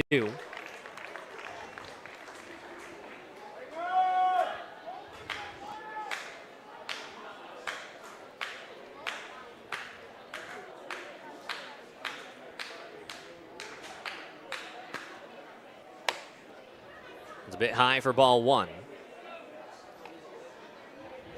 So again, this was one of 2 games on deck across the CBL today. The Guelph Royals were also in Hamilton battling the Cardinals. Cardinals of which came out ahead 7-6, but a good late rally by the Royals kept it competitive. And then there's this matchup here in London, Ontario, a little bit different. Up 16-1.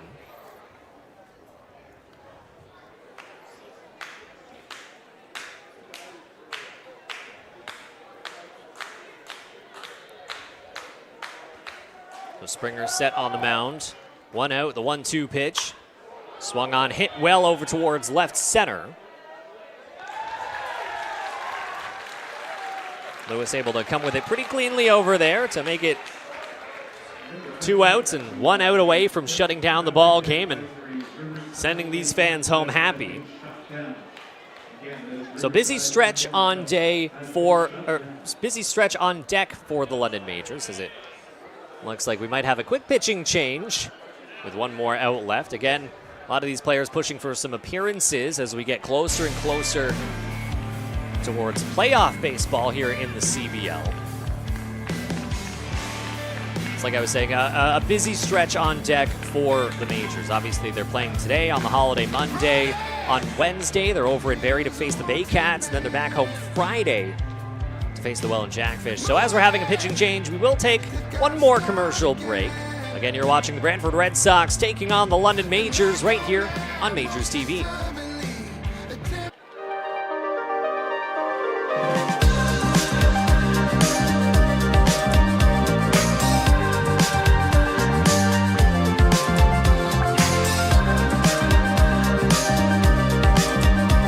Carbon monoxide is a deadly gas you can't see, smell, or taste. Homes with fuel-burning appliances and/or attached garages must have working CO alarms installed on every level of the home.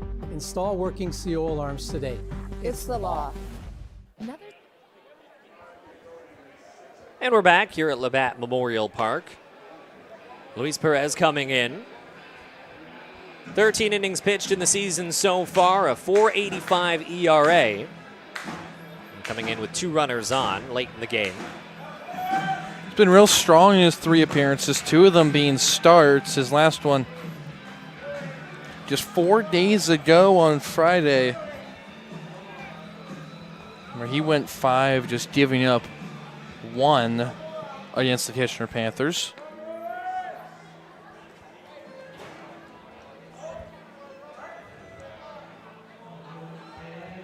So he will face Cassidy Watt with 2 away.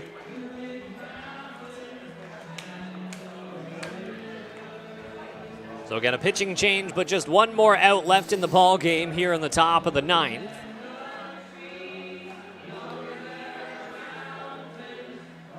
So like I was saying, a busy stretch on deck. Majors have games today, Wednesday, Friday, Saturday, Sunday, and then a Wednesday game once again next week as well. So plenty of action if you're into some CBL ball. So that one swung on, hit well, and hit deep over towards left field. Lewis, good attempt there, but gets by him off the wall. That'll drive in 1. That'll drive in another 1. And a 2-out, 2 RBI double off the bat of Cassidy Watt. I really thought Lewis had that ball for a second.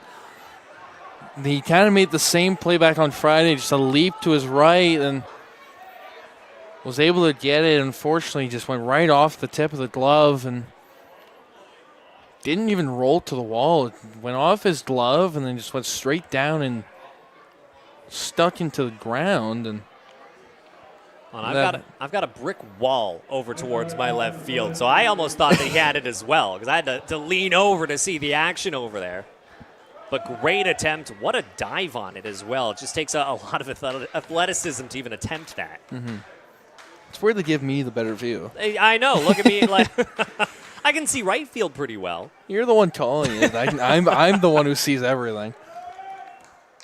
Let's get my little nook on the left side here. Yeah, your little corner. And Forrest looks like he was having some fun watching the game as well. A little Koehler corner. A little Kohler's corner. You know, I like it over here. Oh, there you go. We'll get a plaque going. That might be the new segment for next year. You know, I like that. Someone write that down. Write that down. Somebody. AJ Carosa's now in the box. Left-handed batter, a 1-1 count to him. Swung on and missed, making it 1-2.